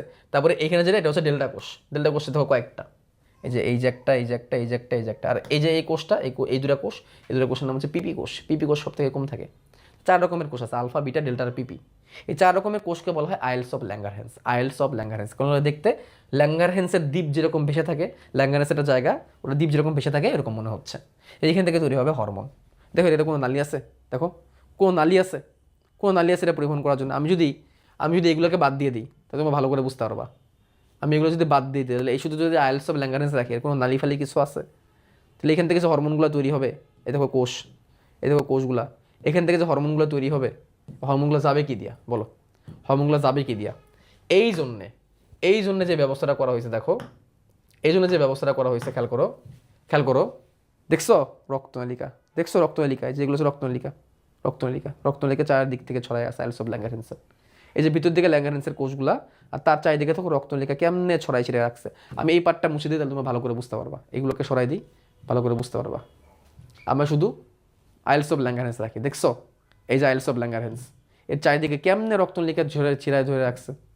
এটাই হচ্ছে অন্তঃক্ষরা গ্রন্থি। তাহলে অন্তঃক্ষরা গ্রন্থি থেকে যে হরমোনগুলো করানো হয়, তার জন্য কোনো পাইপ নাই, সেটা হরমোন কী দিয়ে যাবে?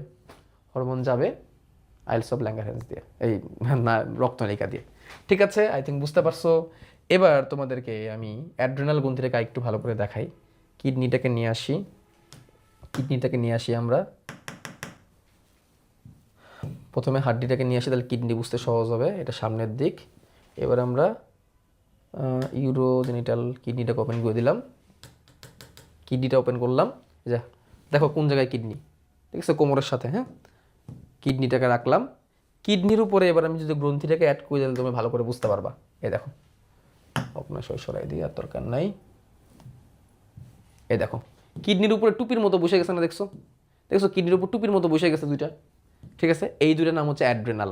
মনে রাখবা, অ্যাড মানে উপরে, রেনাল মানে কিডনি, এটা মনে রাখার টেকনিক, হ্যাঁ। অ্যাড্রেনাল গ্রন্থি, এই দেখো অ্যাড্রেনাল গ্রন্থি, এই যে এটা হচ্ছে অ্যাড্রেনাল গ্রন্থি, ওটা হাড়, এই হচ্ছে অ্যাড্রেনাল গ্রন্থি। এই অ্যাড্রেনাল গ্রন্থিকে উদ্দীপনা দেয় আবার পিটুইটারি গ্রন্থি থেকে একটা হরমোন, ঠিক আছে। এই হচ্ছে অ্যাড্রেনাল। তারপরে এই যে থাইরয়েড গ্রন্থি, এই যে থাইরয়েড গ্রন্থি, এই যে থাইরয়েড গ্রন্থি, দেখছো কেমন দেখতে থাইরয়েড গ্রন্থি, দেখছো থাইরয়েড গ্রন্থি দেখতে কেমন।